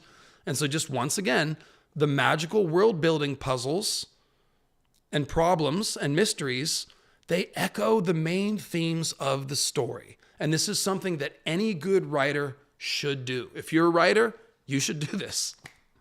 Your world building should mimic the themes and struggles of the characters. So reconciliation and atonement, it's in Jon's plot. It's with the Blackfires and the Targaryens. It's with the Blackwoods and Brackens. There's so many examples of this. Another theme, man's relationship to nature. So the long night, of course, is a disruption of the cycle of the seasons. We get stuck on winter. Spring doesn't come. We get stuck on night. Day doesn't come. And we get stuck on death. The dead rise from the graves and kill the living instead of the old dying and making room for the young people. We've got undead eating babies. So the long night is a disruption of all the natural cycles of life. So this is about man's relationship to nature. And so we can see that this is all mimicked in the language used to describe the others. Bloodraven talks about the weirwoods governing a river of time. But if the others are stopping all of the cycles, then they are freezing time. They are freezing the river of time. And what is the wall? It's described as a river and a stream that's frozen. So it's literally like a picture of the frozen river of time. The others represent stasis and death. And so our long night heroes, they've got to get the cycles turning again, essentially with their own blood by being self-sacrificing heroes. They're bleeding out to get the cycles starting again. And so we see George is cleverly using like all the occult Cernunnos folklore about the horned god and resurrecting the horned god and blood sacrifice. George talks about that with Garth the Green. The oldest tales of Garth the Green describe a darker deity who demands blood sacrifice in order to bring the spring. That's just classic occult horned god folklore. So George has translated that into the ethics of the characters who have to be willing to shed their blood to end the long night. That's why Jon is called a corn king. It's because a corn king is the name for the archetype of deity that is a nature god, that dies and resurrects as a embodiment of the nature cycle. How in winter, all the trees lose their leaves and they look dead, but then all the green comes back in the spring. And so nature gods, green gods, they die in the fall or the winter and they're reborn. That's a corn king. They're also responsible for feeding the people. They're called corn kings because corn is a plant, and the whole point is that they're tied to plants, and the corn is a seed. It represents, anyway, it's symbolism. So George has the raven call Jon a corn king. That tells us his role is to die and be reborn to help turn the cycle of the seasons. So like understanding the folklore, the European folklore behind the Green Man and Garth the Green helps us understand what it means when George has the raven call Jon a corn king. We go, oh, okay, I get it. Jon's going to die and get resurrected. And he specifically does it to feed the wildlings. He lets the wildlings through. He gives them food and then is killed. So.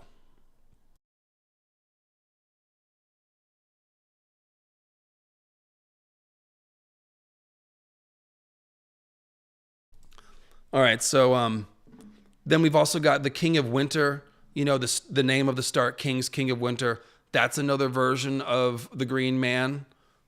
He specifically is a type of green man that is made from leftover shoots of the harvest, and then in spring he is burned, kind of like a wicker man or something like that. So no, Jon, I don't need to burp. It's just just the throat, just this. Do a lot of talking. That's all. I sometimes forget to like warm up my voice and do all that stuff. So I just flip the thing on and go.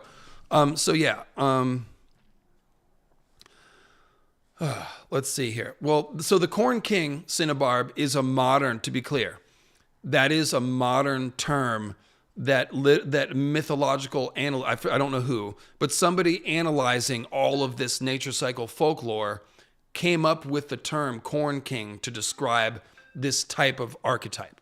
So that is a modern term. So it has nothing to do with where corn, what continent it was and all that stuff. Now, Waymar, in the prologue of A Game of Thrones, what do we see? Waymar is trespassing in the wood. The trees are clawing at him, and his companions are like, man, I don't think we should go any further. I have never seen no deader wood than this.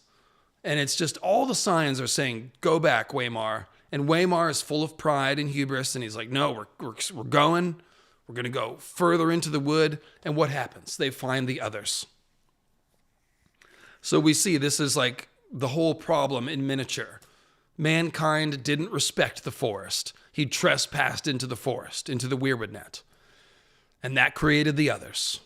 And the others now have a cruel vengeance. So that's the whole theory, and it's right there in the prologue. Nature cycle. It's important. Another theme, Lovecraftian fear overload, right? This is the Lovecraftian thing. People look at something that's beyond their understanding and they get their minds blown and they're never the same. They go crazy. Well, this is what happens to Garrett in the prologue. He witnesses Waymar and the others, and he comes back to Winterfell shell-shocked. He's babbling incoherently about the others. Ned can't hardly make sense of what he's saying. He didn't stop at Castle Black to tell everyone what happened. He just somehow got through the wall and fled south. So he kind of lost his mind. So going back to Elio's comments, he's like, oh yeah, these homages to Lovecraft, they don't really have anything to do with anything. They're not important. They're just George putting a little fun call out to Lovecraft. No, the call outs to Lovecraft are clues to think about the themes of Lovecraft, which George is using in the first chapter of the first book. And I actually have to shout out Aziz from History of Westeros, who I'm not on great terms with, to be honest. But nevertheless, he's the one that pointed this out. He pointed out that this is a Lovecraftian scene here with Waymar in the prologue. And he's right. It absolutely is. So it's not just the world of ice and fire, oily stone, the Yellow King, Carcosa. All that is Lovecraft. The Men of Ib and Sarnath, that's all Lovecraft.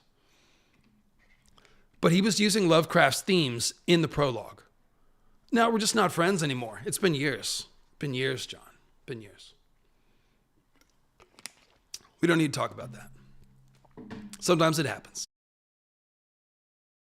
The point is, I don't need to involve you in my drama, and I'm really only concerned with giving people credit for their theories and ideas because I have integrity, and that's called having principles. So, yeah.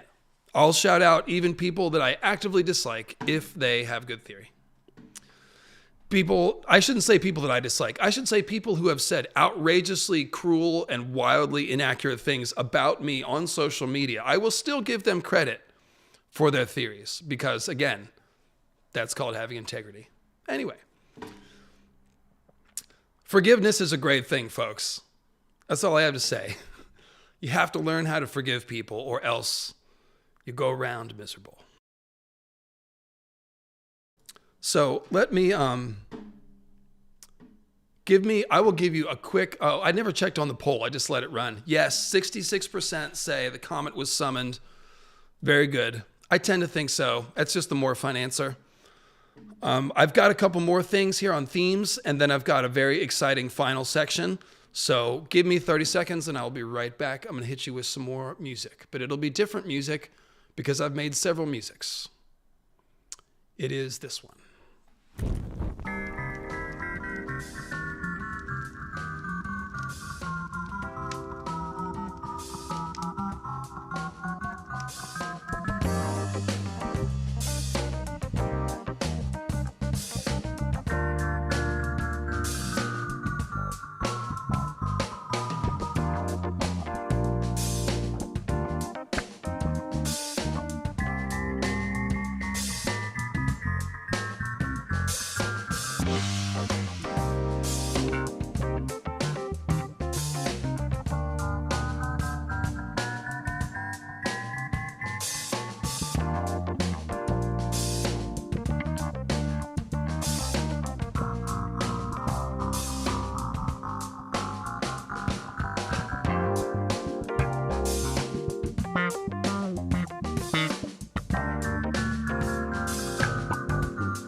And by the way, since I haven't explained this in a while, the Sri Yantra symbol that's in that circle there that I use for all my logos, that is supposed to be it's with all the triangles. That is a depiction of the 10 dimensions of the universe, or the totality of the universe. That is one of the things that it represents. And so I overlaid it. That was the Hubble wide view of the known universe. So I put a symbol of the 10 dimensions of the universe superimposed over everything that we can see of the universe as of a few years ago. So that's what you just saw. Because symbolism is fun. We're having fun. That's all we do is have fun. Just having fun. We're way out there. We're way out in space having fun. That's the brand. So Lovecraftian fear overload. A couple more points about that. So Bran, when Bran peers into the heart of winter and he's terrified, that's the Lovecraftian horror freakout. Also a little bit like Bran, like blocking out the Jaime thing where he was pushed out of the tower. That's something that could actually happen, of course, with traumatic events that you can suppress memories and stuff. But in his visions, that Jaime's like a golden god. So this is kind of like Bran witnessing a god. There's also forbidden knowledge involved because Jaime and Cersei are talking about these secrets that are very deadly. So it's more practical and plot-based, but it is still a version of that Lovecraftian freakout. Now, Araya and Septon Barth, that's a Lovecraftian freakout, okay? Balerion comes back, a giant 9-foot-long rent on his side. We don't even know what could have caused it. Martin probably doesn't either. We're just supposed to freak out. And Barth was freaked out. They put out a story. They just told people she died of a fever. And then he's like, well, here's what really happened. There were these worms. Okay?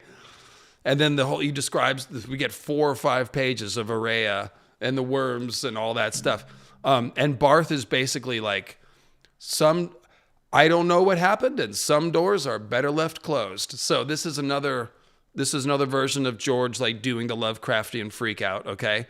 Quentin the Dragon Tamer, he sort of freezes up when he's going to confront the dragon. So the dragon here is the Lovecraftian horror and the Stygian darkness, and he basically isn't up to it. So that's kind of a little bit of a Lovecraftian feel to that. What I really love is Sam. Sam overcomes that fear, okay? When the small Paul the White and the White Walker, and then all the whites appear, like there's an escalating dread. Like he kills the white, and then it's like, oh crap, there's like 12 more. It's so terrifying, and it's written in a terrifying way, but somehow Sam fights through it. And bravely, he thinks about Gilly and the babe, and he's like, I have to. And he just charges. So this is why it's so, what do we got? No, I've never attacked Indie Geek. I've never attacked other small content creators. This is not true. Escanar, no, I didn't. No, I've got no problem with Indie Geek. And he's not a small, I have the screenshots. Okay. Well, that's fine. I'm going to have to ban you because this is not what we're here for. But you can share the screenshots on Twitter if you want, and I will answer them. But yeah. No, I've never attacked Indeep Geek, never said a bad word about Indeep Geek. Indeep Geek does a great channel, and don't really know where that comes from. Like I said, I will tell you who I don't get along with. There's a few. There are people who've said things about me, but I don't put energy into those. And Indeep Geek is cool. I refer to his theories all the time, in fact. So I really don't know where that one came from. But Carmine, Carmine can insert all the expletives you want. Whatever. That guy is aggressively mean and kind of weirdly obsessed with me also, I will say. When you block someone on Twitter and they like use their alt account to screenshot your tweets and then respond to them and stuff. Like, that's kind of weird. So Red Team Review is kind of they've got weird vibes. So, you know. But let's get back to the topic at hand. Anyway, yeah. And that's just the thing. This is why I'm here on these live streams, is because, like, you're in my house. Like, this is as real as it gets. I'm here to answer for everything and anything that I've said or how I conduct myself or any of that. So, you know, I'm on social media. I answer all my YouTube comments. So, like, I try to be as transparent as I can. And if I make a mistake, I got no problem owning up and apologizing. I've definitely done that before. So, yeah, I conduct myself with integrity at all times. And if I don't live up to my own standards, then I will, like I said, take accountability and apologize. But I don't know what we're talking about here because I've never had a problem with Indie Geeks. So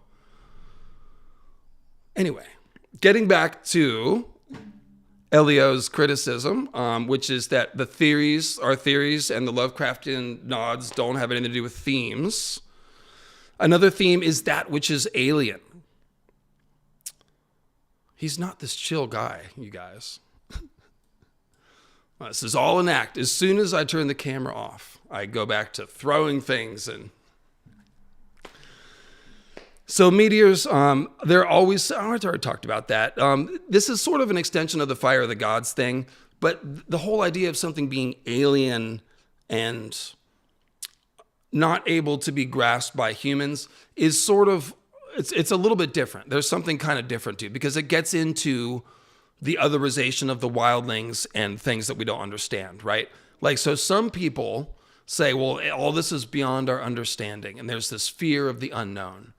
But other people attempt to understand. And the thing is, like, Bran and Danny and John, they've got no choice. They're going to have to try to understand this crazy ass shit. What happened to the Weirwood net? Where did these meteors come from? How do we make the darkness go away? So there is kind of a dummy account. Okay, why are you? Okay, I'm just not going to do this. I'm just not going to do this. If you want to argue about arguments that have happened on Twitter, look me up on Twitter, and I'll talk to you there. But I'm doing a live stream here, so anyway. I think that George is showing us that fear of the unknown is good at times, but he's also showing us characters that, like, try to grapple with it.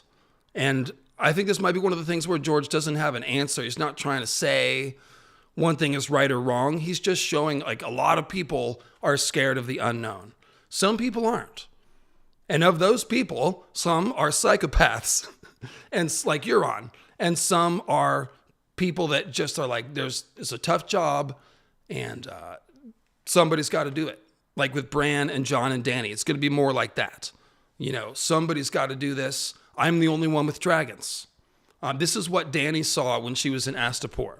She saw that the Unsullied were enslaved cruelly and that they had not the power to free themselves. She thought to herself, I know what it's like to be bought and sold. And so she used her dragons to set off a revolt.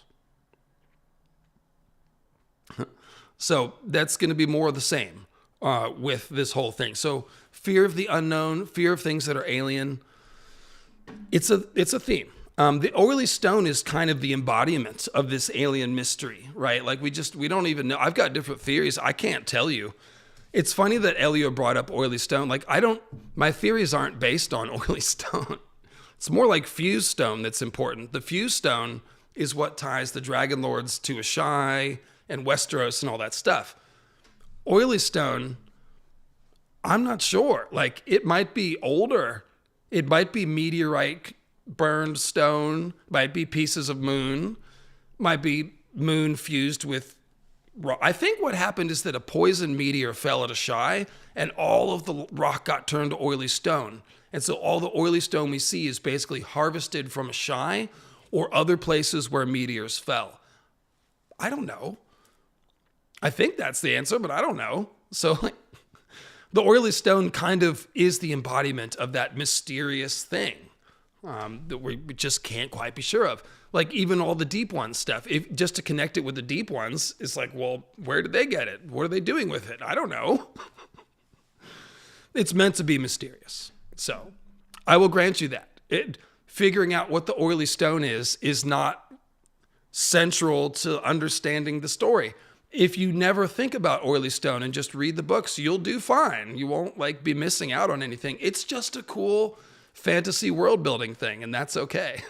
So, is Euron evil Gandalf? Gray in his name. Oh, I never thought about that.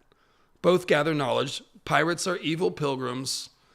Does that mean we can predict he will be killed by a mythical fire creature, only to be reborn as something even more powerful?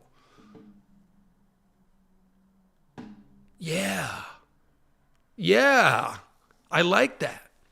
Yeah, like Jon is kind of like a Balrog. Really, anybody using fire magic could be like a Balrog. That's interesting. I'll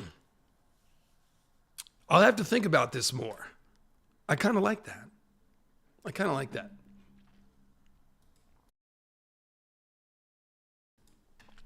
I like how that troll was like, he's not this chill guy, you guys. Like they're trying to like, I've got all these people in the chat duped. And this one guy is going to run in here and be like, no, this is all an act. You don't know the real David Lightbringer. I've been on Twitter. He's a monster. Which, fair, you know, Twitter is a little...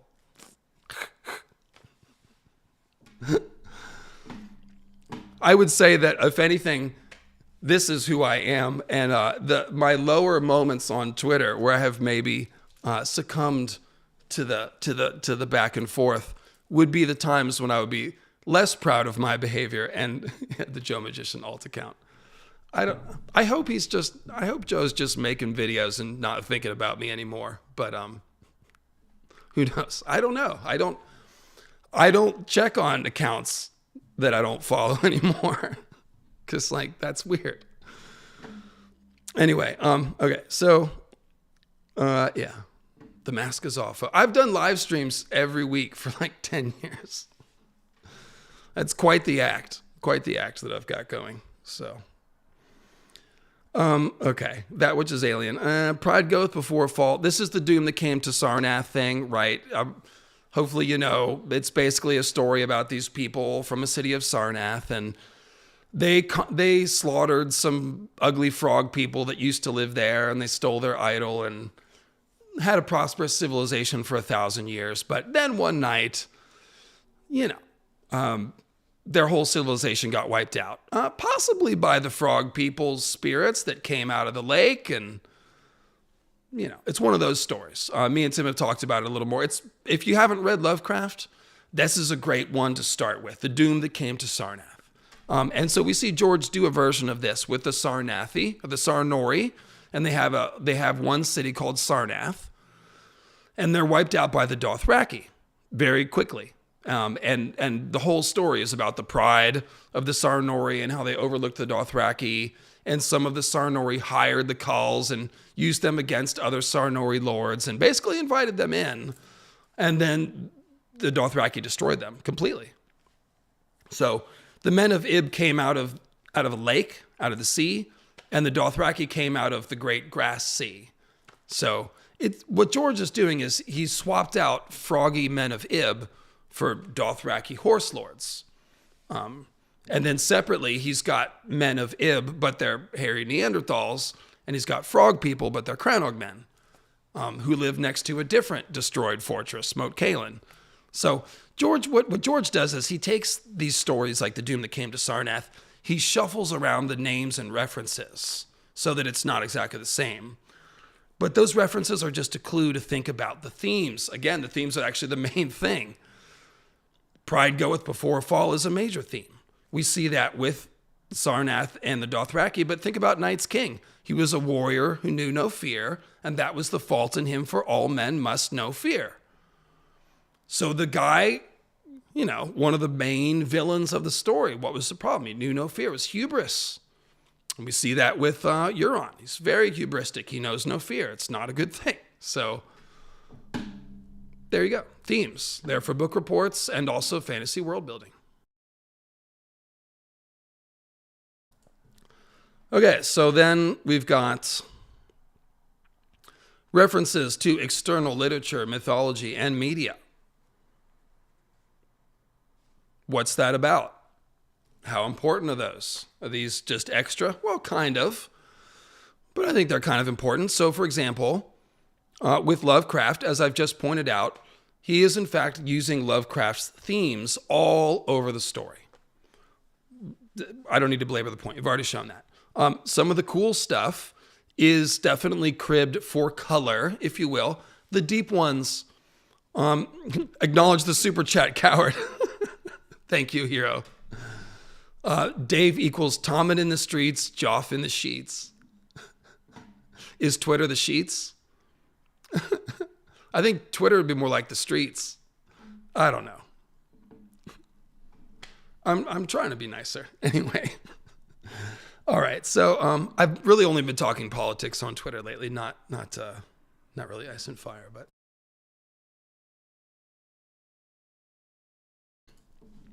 Okay, so the deep ones. That's a great example of color. It's not important to the main story. No, it's very much just the world building. It's still cool though, and there are still puzzles to figure out. It's not just George lazily writing about the deep ones. Like, he's actually constructed this elaborate story about the history of Westeros. If you look in the oldest myths, you'll find that the first men were encountering squishers along the coasts on both sides, up and down the coasts. There's legends of Merlings and squishers everywhere. Everywhere. They're everywhere, God damn it. And so, basically what George is showing us is like, oh, the deep ones are super old. And when the humans got there, they had to fight them off. And in some places, they worshiped them and got bred by the squishers. And they came up with different but similar deep ones-based religions. In White Harbor, on the Three Sisters, in the Iron Islands, perhaps on Skagos, on the Stormlands. There's all these different legends and traditions that seem to be connected to contact with the deep ones. It's not important to the story to realize that Biter is a deep one hybrid that Rorge picked up in a flea bottom, off the streets of Flea Bottom and threw him into the fighting pits. Those teeth actually are not filed. Those are pointy deep one teeth. It's true, but it's not important. It's just fun. So again, if Elio likes fun, I don't know why we need to sort of, poo-poo. But no, if someone said, oh, the deep ones are going to come out of the sea and defeat the others and stuff, yeah, I would say that person is out to lunch too. I would say that. That is not, I've never said that. The poll was 66% say the comet was summoned.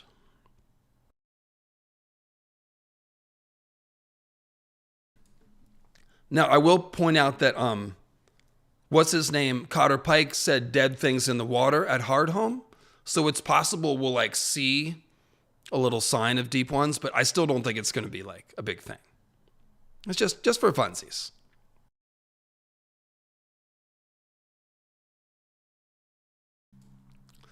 Yeah, I got to stay on Twitter to retweet Mickey's great, Mickey's great tweets.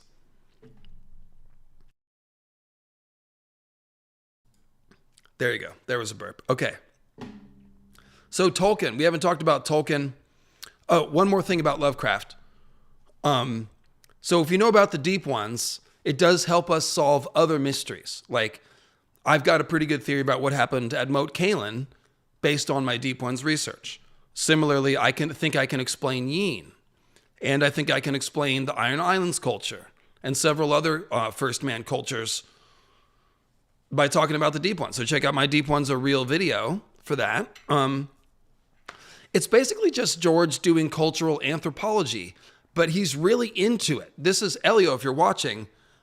I say this with love. I think he's more into it than you think.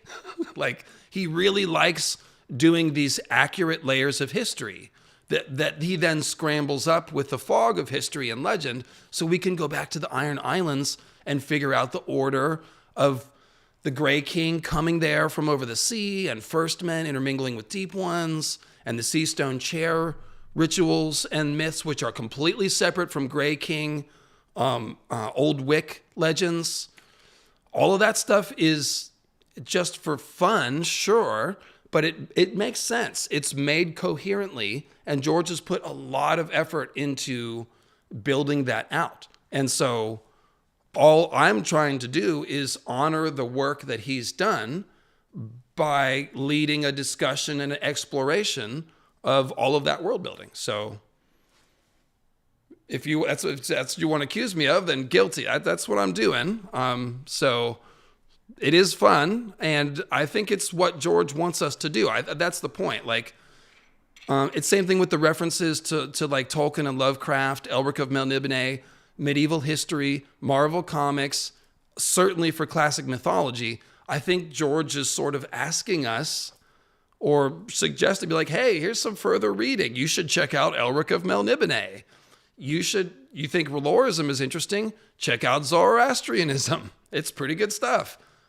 I think that's what he's saying. So what I'm trying to do on my channel is basically follow all those threads, because the reason why I'm passionate about this is because I have learned so much by studying Ice and Fire. Not only have I learned just interesting stuff about mythology in the world, I would say that I've become a better person, despite what the troll says.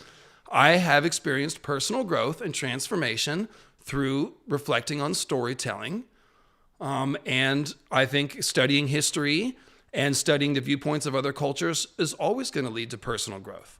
So on this channel, again, what I'm trying to do is lead exploration of these things that George has brought into Ice and Fire. Because I feel like Ice and Fire, in many ways, is a time capsule of all George's favorite literature and history and comics and various other things that he's sort of tied into his magnum opus. And so it's just a lot of fun, and it's very enriching to follow out all these trails. So, for example, if we've read The Color Out of Space, Lovecraft's story, then we can understand what is happening at Asshai. This is partially Tim's theory, and partially mine, but it's just something we've explored together, like what's happening at Asshai. The Color Out of Space is a story. It was made into a bad movie, but it's a story about a meteor that falls into a well on this place called the Gardner Farm, and it corrupts everything. There's this radioactive phosphorescent color, and it's got an oily sheen, and it's indescribable. That's the color out of space. It's the color that no one can put a finger on. The oily black stone, that's what that is. The oily, greasy look, that's the look of the Color Out of Space meteor. And then all the plants of the farm are altered by this meteor. And eventually they die, and it turns into a gray waste of ash and barrenness. So when we look at Asshai, and there's all these clues about, the Bloodstone Emperor's black meteor and oily stone, it seems like George is doing his version of the Gardner Farm here, where the entire Shadowlands, thank you, Northern Tommy has put a link to Grey Waste Tim's stream about this. Thank you very much, Northern Tommy, and thank you all my mods. So yeah, it's not crucial to understand why Asshai is all messed up. You could just accept that it's all messed up and we don't know. But it's fun to try to figure out why, and George has given us clues. So, why not? J.R. Tolkien. Great Empire of the Dawn is actually borderline theft of Numenor. I've definitely had some Tolkien people be like, this is almost like stealing here. The Danes are Numenorians. The Numenorians came to Middle-earth and built Orthanc. The tower that Saruman lives in, Saruman, tens of thousands. It's fused stone. It's black stone with no joint, and it's been made with some mysterious, read the descriptions of Orthanc. It's fused stone. It's where George got the idea of fused stone. So similarly, Hightowers and Danes, secret Numenorians from the Great Empire of the Dawn, they came to Westeros, and they built the fused stone fortress. And then the High Tower, which also gives Saruman vibes. So Tolkien is almost theft of Gaelic myth and Norse myth, both. Yes, and of course we say theft. This is actually what this is literary tradition. It's a good thing. We're keeping the stories alive. We're keeping the themes and characters alive. Azor Ahai is Suthor, the fire giant, in many ways. He's also King Arthur. So that's the great thing about George and following like all these things, all these threads, is that you can see how he has woven King Arthur and Jesus and Suthor, the fire giant, to make this Azor Ahai figure. Like, it's really great stuff. And you can't, I describe it as like a conversation. You know, I think this is most obvious with Tolkien because George has talked about it. He's like, oh, you know, Tolkien said this, and what about Aragorn's tax policy? And I'm asking different questions than Tolkien did about some of the same things. This is a conversation that George is having with J.R. Tolkien, essentially. And we, the reader, can follow along with it if we read Tolkien, and if we read Elric of Melniboné and Lovecraft, and if we learn a little Zoroastrian and Vedic mythology, then we can understand what he's saying. So Lord Leighton, he's got Saruman vibes. Thinking about that thing as Orthanc suggests that, oh, what's at the top of Orthanc? A palantir. What's the ice and fire version of a palantir? A glass candle. So this has helped us figure out, okay, Leighton probably has a glass candle up there. Maybe he doesn't, but if he does, we'll look at it and be like, cool, tens of thousands. There he is. Saruman. Yeah, Baelor of the Evil Eye. So Fenrisian, Fenrisayan, sorry. If you go to one of my oldest videos, there's one called A Baelish Bard. And I do all the Baelor characters, all the Bael characters, all the Baelor characters. It's all referring to Baelor of the Evil Eye. It's really great. It's good stuff. I should go back for that sometime. And a couple other Tolkien things besides the Great Empire of the Dawn. You know, if you read Silmarillion and the whole story of Ar-Pharazôn and Tar Miriel and all that stuff, that will tell you the real truth about Bloodstone Emperor and Amethyst Empress. Amethyst Empress is Tar Miriel, same person. And the name Yin Tar is probably a flip. It's that Tar prefix that a lot of the emperors of Numenor had. Tar Palantir, Tar Miriel. So Yin Tar, one of the names of Azor Ahai.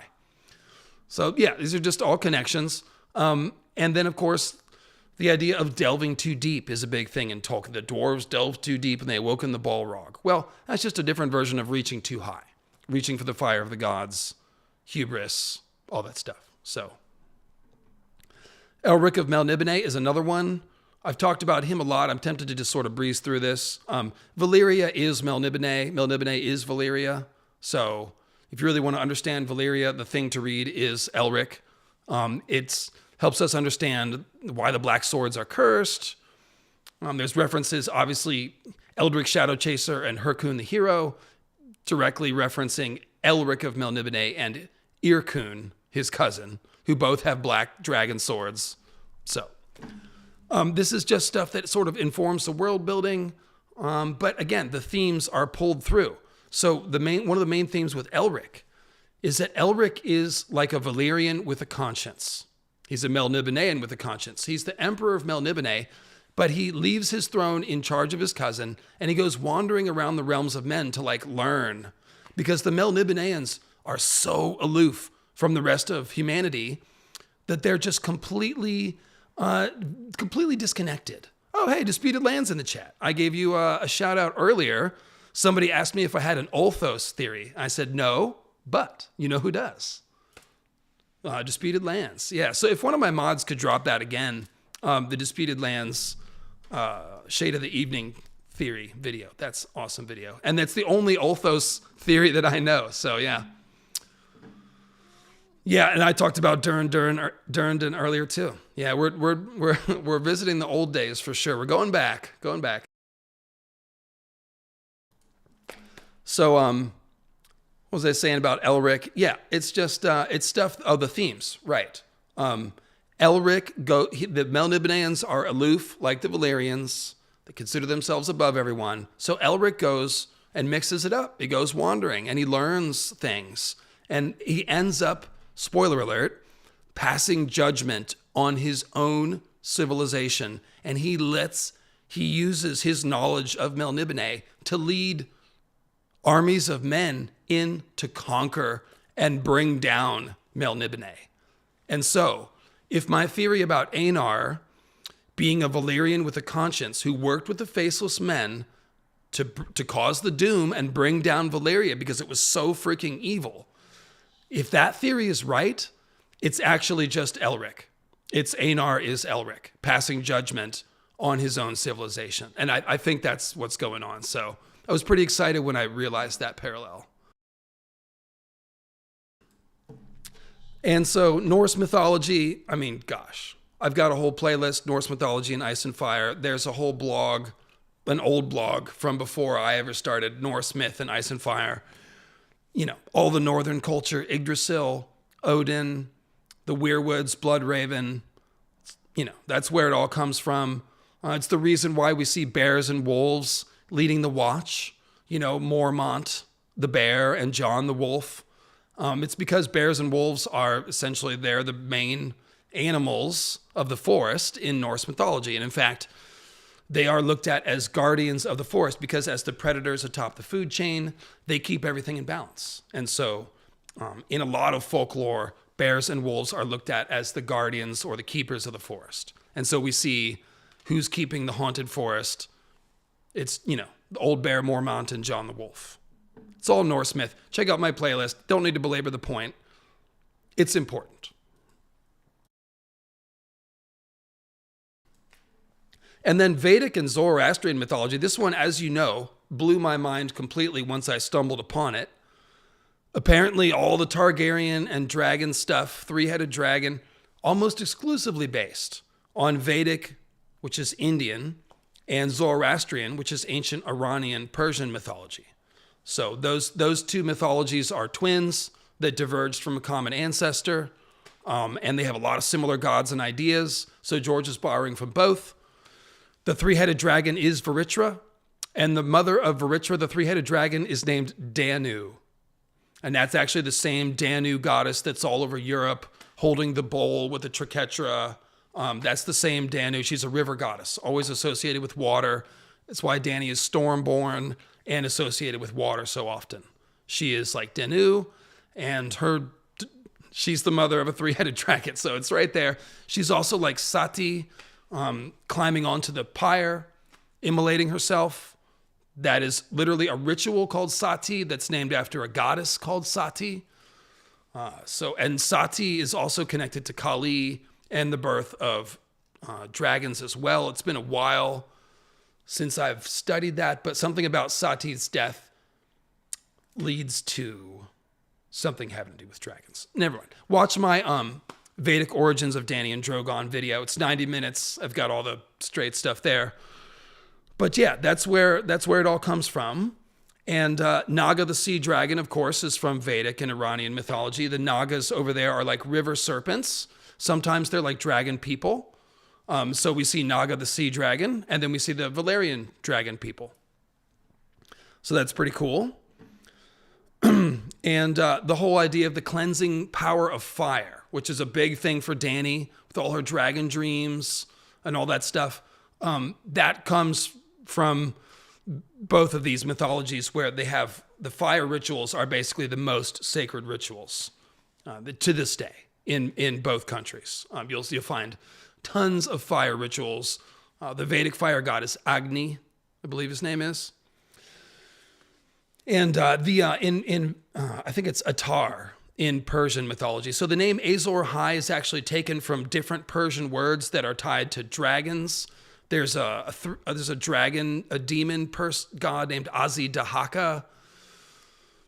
And there's a bunch of other words that mean fire and dragon. And that's essentially where Azor-Ahai is cobbled from. It's just a scramble of different phonetics there. So all that's from Vedic and Zoroastrian myth. You don't have to know that to enjoy the story. but it's pretty cool. So to sum up what I've just been saying, none of these sources of inspiration give the story away. So studying Norse myth or Vedic myth, it doesn't tell you, oh, so that means I know the end of the story. I have seen some people do that. They take it too far. They only look at Norse myth and they think the end of the story will exactly follow Ragnarok. Well, no, because it's also mimicking all this other stuff. And George feels free to borrow some ideas and then wander away other places because he's prioritizing his story and he's borrowing from so many different places. So none of these sources of inspiration give the story away. I feel like that was a little of a straw man argument that Elio made, where he's like, oh, as soon as you say, oh, because you read Lovecraft, then you know what's going to happen. Like, well, it can help us form theories. It can help firm up our theories. It doesn't really give it away, though. I wouldn't go that far.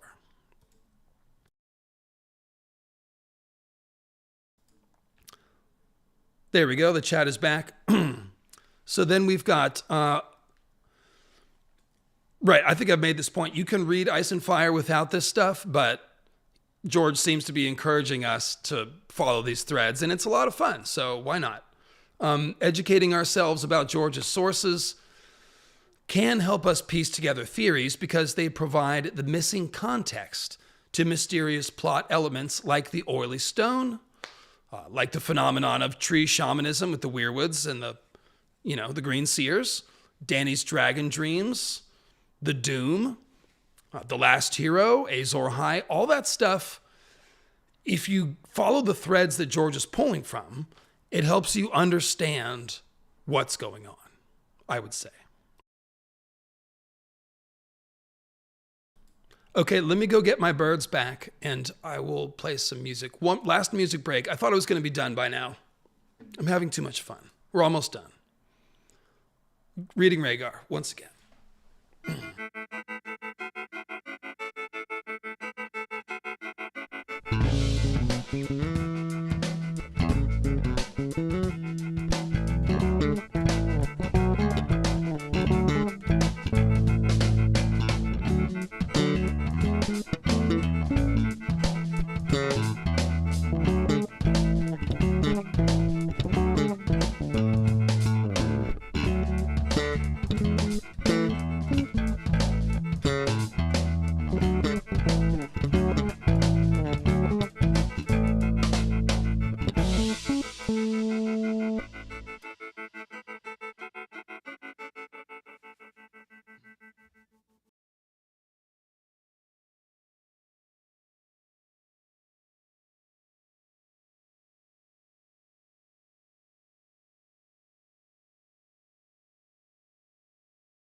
And we're back. Woo!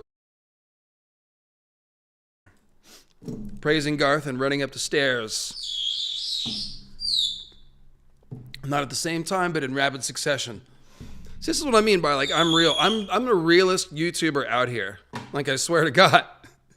That's why I really like, when people are like, oh, you don't know the real David. Like, bro, people know me as well as they know anybody on YouTube. I have too much ADHD to be anything other than painfully straightforward.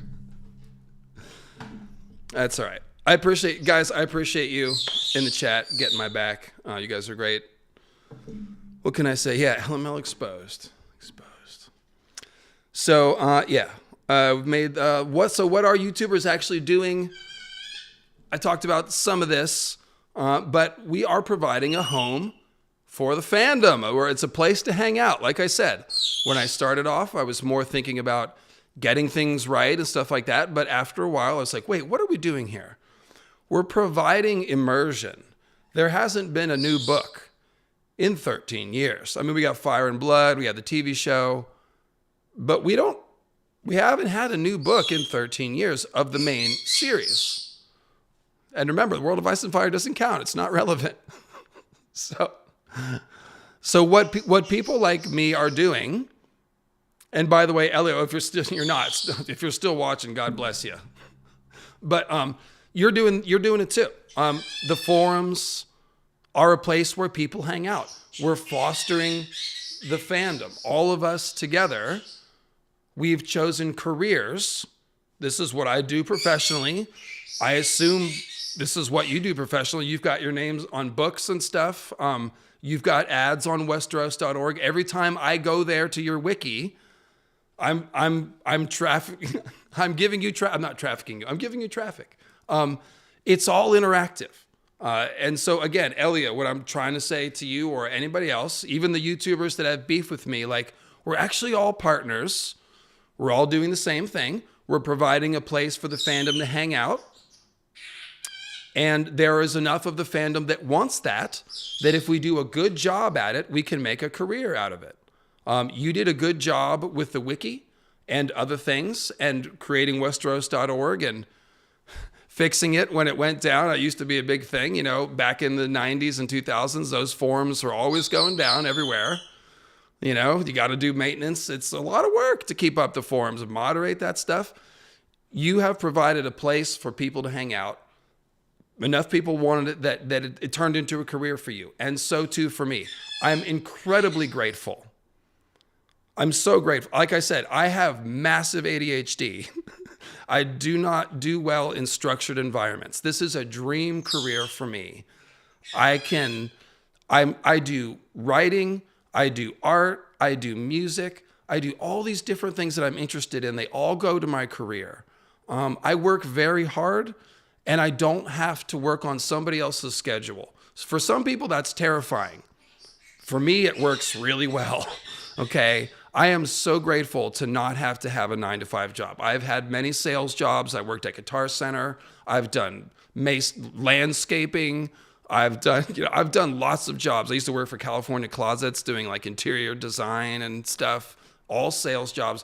I am so grateful to be able to have a career fostering the fandom and providing a place for all of us to hang out until the next friggin' book comes out.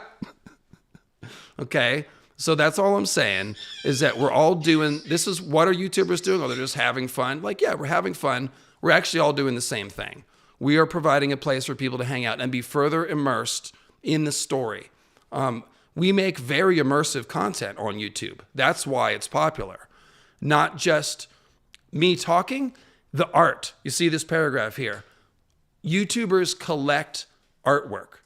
I have thousands and tens of thousands, literally tens of thousands of pieces of fan art on my computer, organized in folders. They're all named. They're coded with what's in the picture. And people tell me all the time that one of the things they love about my videos is seeing all of this art. They get exposed to new art. Where do you find it? Well, I just look for stuff. When I'm doing something about hard home, I search high and low for any picture of hard home. I don't just look at the first page of Google. I try different websites. I'm on Tumblr and ArtStation and all these places, Russian websites, looking for any piece of fan art, collecting it, looking for the best high-res version, and most importantly, looking for the artist. Very frequently, people share art without attribution. And so you will find a great Ice and Fire art. Like, who drew this? Used to be easier with Google image search. It's broken down a bit. But I will spend sometimes 10 and 20 minutes on one picture just so I can figure out who the friggin' artist is. And the more it's been shared without attribution, the harder it is to find it. Because everywhere that you find it, there's no attribution. So every time you see art on my page, you see the name below it. That's because I am an artist and I appreciate artists. And I assume that when you see a picture, you might want to know who drew it. And so what I want to make sure you know is how you can find the artist, how you can find the work. I always use the exact title that the artist used.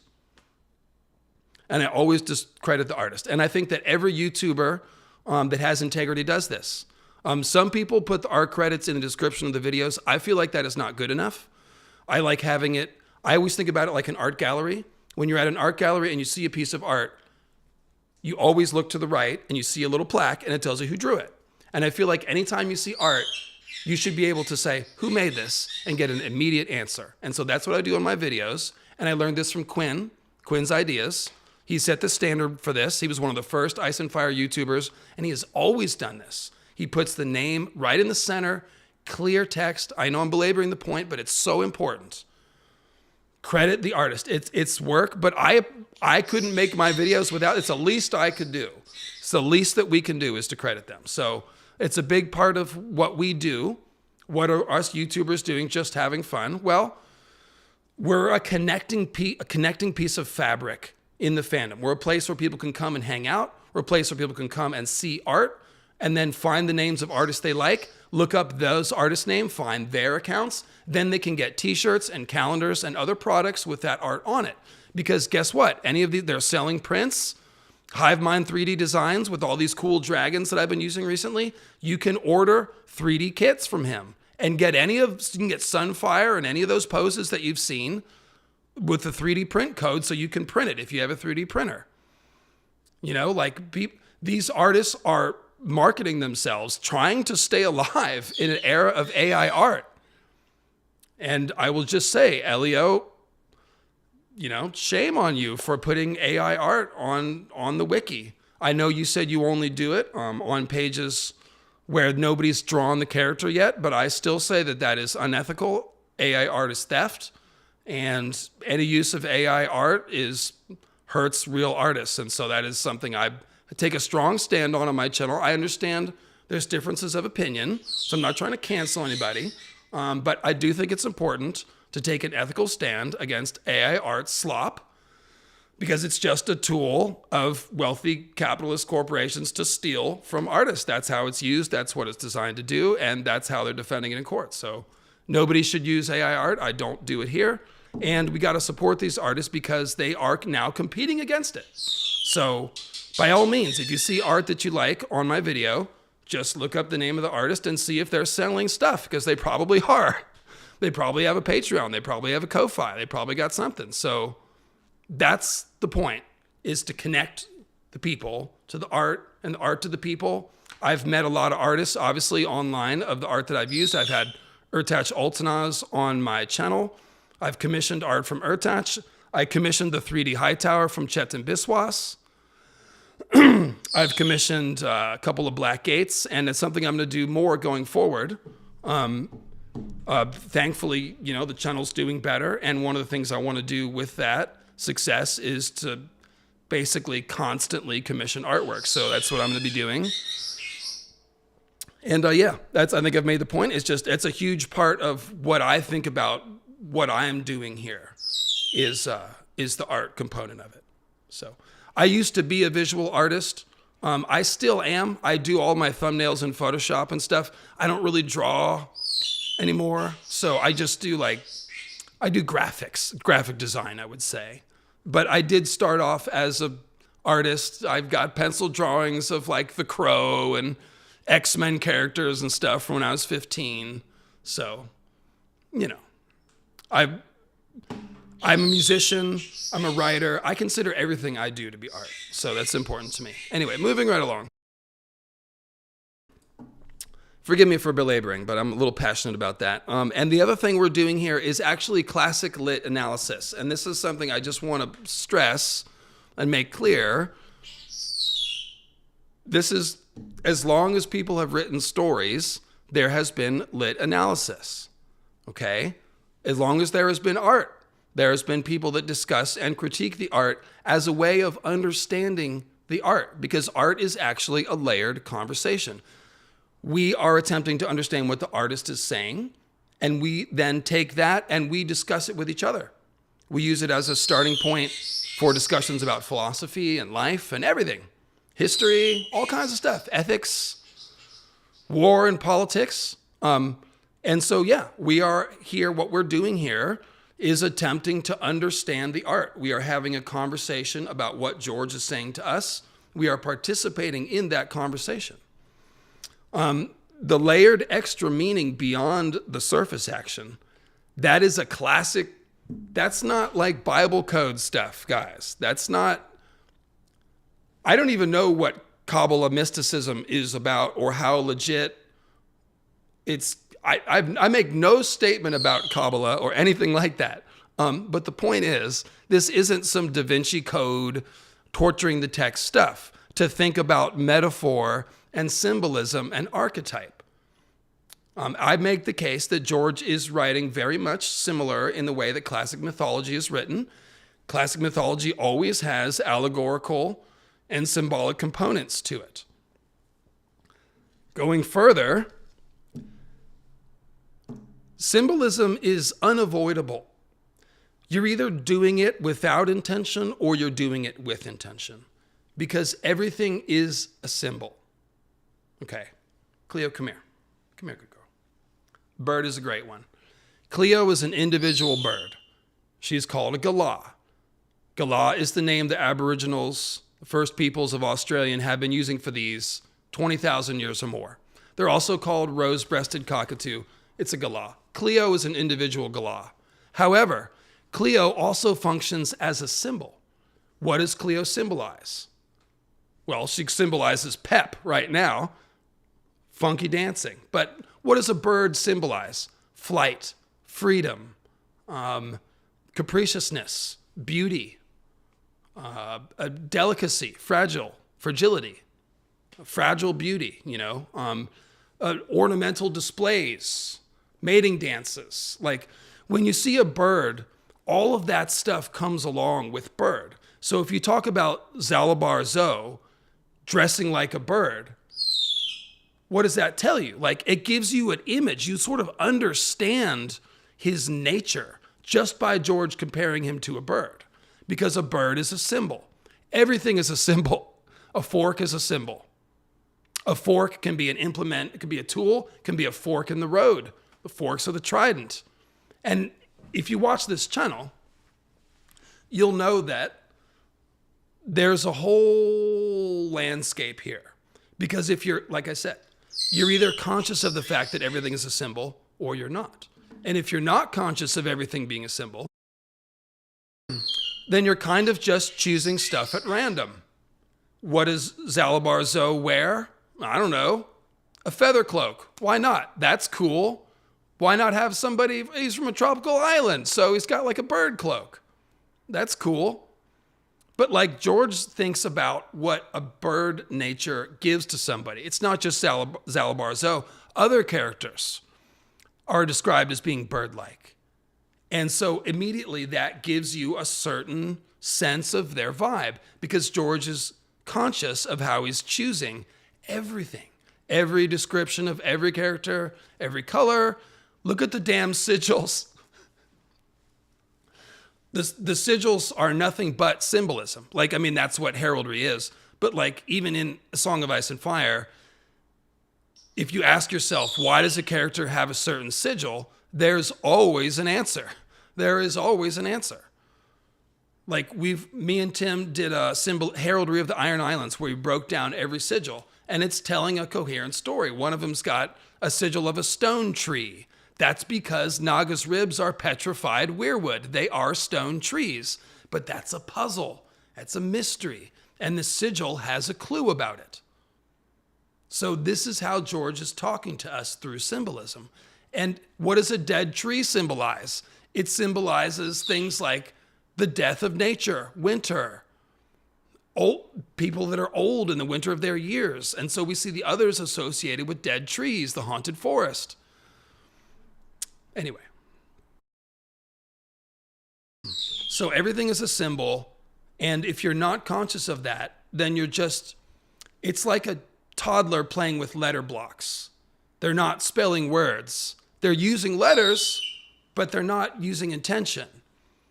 And when George writes, he uses intention and spells words, and that's skillful use of symbolism.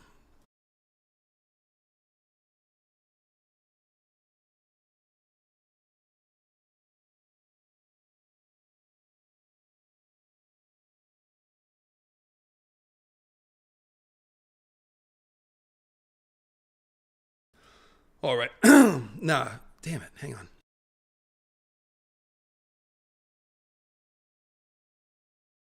Sorry, guys. Just, voice is going in and out here a little bit. Almost done, though. So just to dip a toe into some specifics here. Probably the best example of how the symbolism and the myth all works together. And that's cool how Goose he's being silhouetted by the light there. That's cool. He's beautiful. As you know, Danny and Drogo call each other moon and sun through the whole book. Drogo, my sun and stars. Danny, moon of my life. Now, the Carthene legend has a moon and a sun, and it says the moon wandered too close to the sun, and it drank the fire of the sun, and it cracked, and the dragons poured forth. And the dragons drank the fire of the sun, and that's why dragons breathe fire. And then the Dothraki handmaiden cuts in, and she says, that's silly. Everybody knows the sun and moon are they're gods, they're husband and wife. And so that tells us, okay, why does Drogo call Danny moon of my life? Because in Dothraki belief, the sun and moon are gods. They're husband and wife. And so they've taken that godly naming structure and put it onto the characters. And so that's all like just George creating his own fake anthropology. This is how people do myths and stuff, right? But when he tells us that myth, the moon wandered too close to the sun, it drank the fire, and it cracked open like an egg, and then the dragons were born. But now let's go to Drogo's pyre. Drogo's funeral pyre is the fire of the sun. He's Danny's sun and stars, and now he's literally on fire like a sun. What does Danny the moon do? She takes her stone eggs. Remember, the moon was like an egg, and Danny is like the moon. So Danny and the eggs are kind of the same. They both wander into the fire of the sun, and then they crack from the heat, and the dragons are born. The dragons are the dragons are born. The dragons are born. So the myth that Danny is being told, her and Drogo are acting it out. It's a parallelism. Why? Well, there's reasons, and it goes further than that, but we can just stop right there and observe the parallel and know a few things. Those old folkloric tales are important. They're not just color. They're being mimicked by the characters in the story. And there might be a reason for that you might want to think about and come up with a theory about. So it's interesting to note that at that same moment that Danny is mimicking the legend, the Carthene legend of dragons coming from the moon, she's also fulfilling the prophecy of Azor Ahai's return. She's waking dragons from stone beneath the bleeding star. So she's fulfilling an ancient prophecy and mimicking an ancient myth at the same time. Now remember, the Azor Ahai myth, the original one, has a moon cracking in it, just like the Carthene myth about the cracking moon. And so once you see all of that, you tie it all together and you say that that's the same damn moon cracking. Was it two different moons that cracked different times to make these two stories? Or is a moon cracking or getting hit by a comet or something, is that such a big event that people would make up stories about it all over the world? Yes, of course. So in one story, the moon cracked open, not sure why, and a bunch of fiery dragons came from it. And in the other story, we've got the long night and the flaming sword and the blood magic, and the moon is cracking, and we don't mention the meteors. But when you put them together, you get the whole story. Azor Ahai did blood magic. It did something with the heavens or coincided with an event in the heavens that led to meteors and that caused the long night. And that's the whole story. So, yeah, I mean, it's important. You can interpret that differently if you want, but I don't feel like you can say that it's just for fun or that it's not deeply thought out or that it's not relevant to the main story, because Danny is a main character and her waking the dragons is pretty important, and this is part of that. You can read the story without knowing that and still enjoy the story, but it's a lot more fun to know all this stuff, isn't it? I mean, that's why my YouTube channel is still going strong and growing. Like, a lot of people kind of have been static since the end of Game of Thrones and didn't really increase subs until House of the Dragon came along. Because if you're only talking about the surface plot, it gets old, it gets boring. But there's so much more that George has put into the story. And that's why I feel like I've been able to do 4 live streams a month and 2 produced videos a month for 10 years now. And I've still got a whole list of fresh ideas. It's because when you delve into all these layers of myth and symbol, you can see that this is a deep, deep story. It's not a tightly contained story to a narrow point in time. It's an expansive web of ideas and parallelisms and myth that is very fun to delve into and try to untangle. So we're not doing Bible code stuff. We're following the trails of one of the greatest authors who's ever lived. God bless him. We're all frustrated with his inability to finish the series, but what he has done already is remarkable and unique and really potentially unparalleled. So that's what we're doing. And then the parallelisms are also smaller. Grey Waste Tim found that cool parallel with Rickon and Davos to Aegon III and Alan Oakenfist that we talked about in the Rickon stream recently. It's not a big deal, but it's just a cool parallel that George has done. And I think I'm guessing that Elio is more on board with the idea of parallels with recent history, like Rhaenyra having parallels to both Dany and Cersei, things like that. It'd probably be more on board with that, but that's certainly going on. And it's interesting because we were able to formulate a more specific theory about Rickon and Davos once Tim caught on to that parallel. So shout out Grey Waste Tim. And I would just say it pays to think deeper about the structure of the story, because the way that you find the parallels is by pattern recognition, by saying, oh, it's a sea captain who's the hand of a king trying to get a lost prince and having to strike a deal with a foreign people and bringing him back in a way that his brother will be really excited about. So you have to be able to strip a story down to its fundamental elements, and then you can sort of find those parallels. That's what comparative mythicists do. So shout out Craig and Ford, by the way, who's just does incredible work. Man, I'm so envious of his channel. It's everything I hope Mythic Concepts could be someday. He's awesome. But I know a bunch of you know his channel. So yeah, so let's see. I'm just saying this is all standard lit stuff. This is what you do if you go to AP Lit or College Lit. You're going to break stories down and look at the archetypes and the themes and what stories they were influenced by. So most of this is very down the middle classic lit analysis. It's the furthest thing from Bible code or whatever. I don't know. So yeah, that's all it is. I didn't go to college, by the way, and I fell asleep in AP Lit. I just wasn't there yet. So what can I say? I'm a late bloomer. We're solving the puzzles.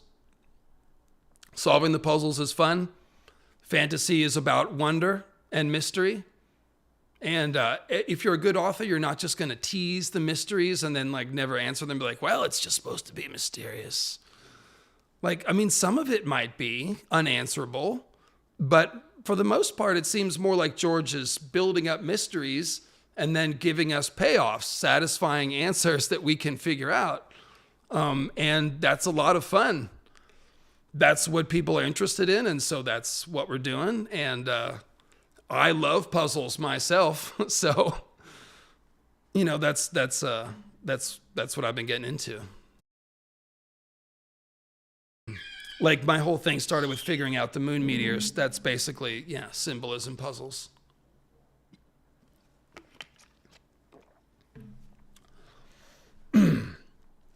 The main thing I want to say about theories, hang on a second.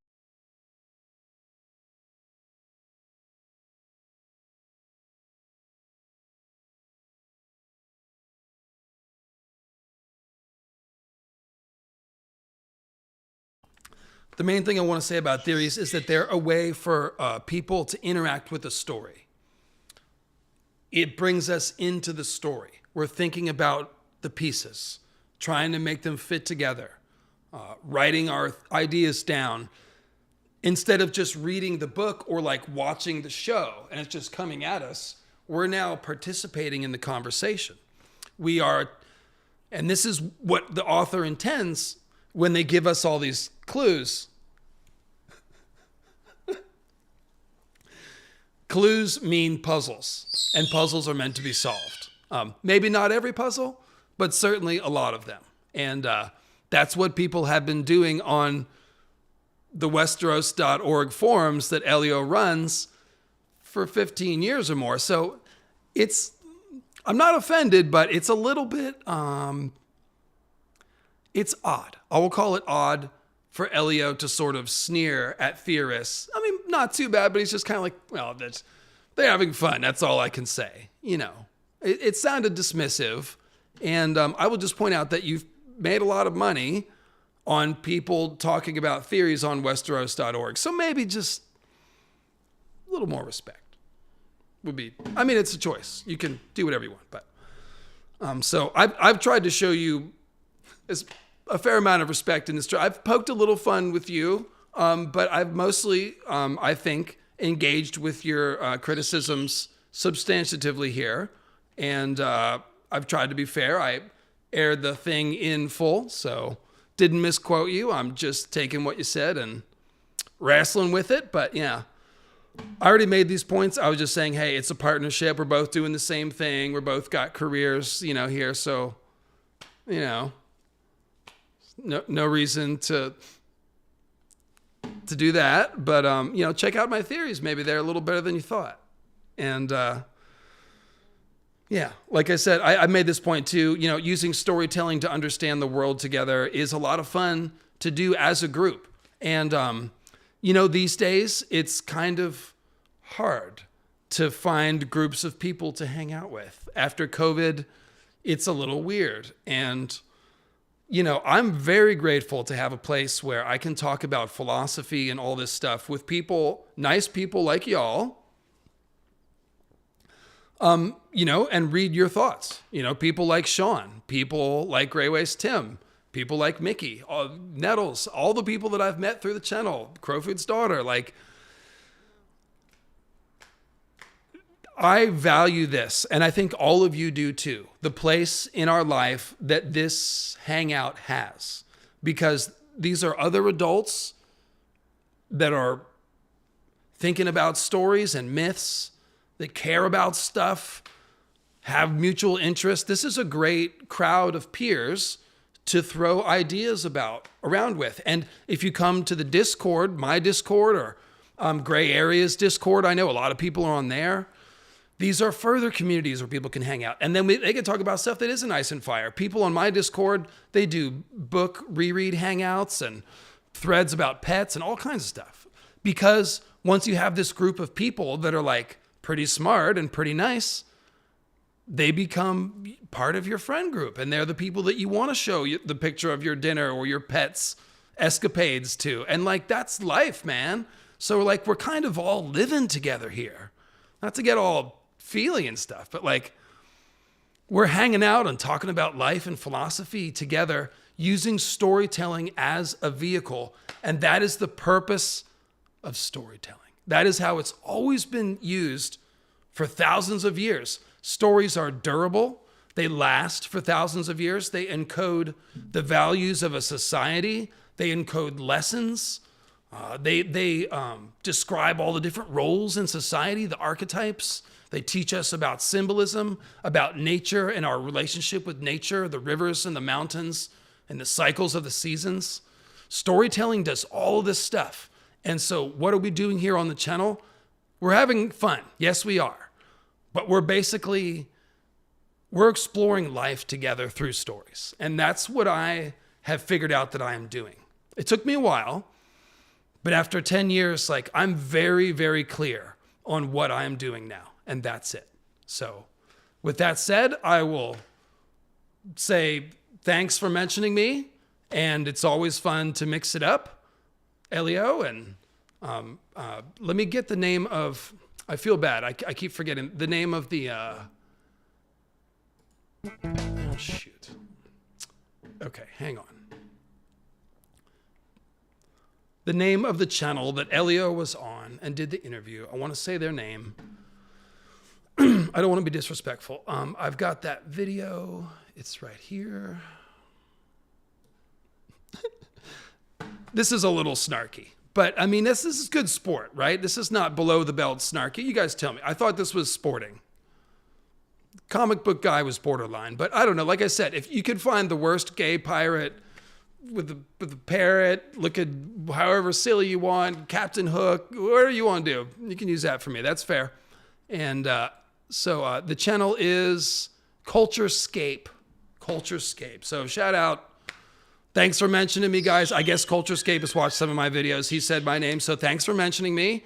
And I was happy to answer this stuff as Cleo takes over. I say gay pirate because, I mean, come here, girl. I got a pink parrot. I just have to go with it, you know? I just have to go with it. Isn't that right, girl? I'm fancy. I'm a fancy pirate. I'm not a pirate. I wouldn't last long at all. I'm such a wuss. I would not last long at sea. Wouldn't. But I'm 6 feet tall, so don't talk to me at the con, you troll, because I'm ready to deliver a stern look. Nah, I'm kidding. Don't get into fights. What am I saying? All right, guys. Well, look, I don't know why. I'm sorry that there's any fandom drama that occasionally wafts in. I don't know what to say about it. I try not to draw attention to it, and I try to handle it best I can when it comes up. But yeah, I feel like this stream has been a good representation of my values and what I'm doing here. So again, grateful for the chance to talk about all this stuff. And I will see you on Sunday with a very cool live stream, Eldritch Stoneskin, and we'll be talking about the symbolism of Braavos and Arya and the Titan and the House of the Undying and the Isle of the Gods and the canals and all that stuff. So see you on Sunday, 3 o'clock Pacific. Thanks for watching. Enjoy your weekend. Stay safe. Yeah, that's it.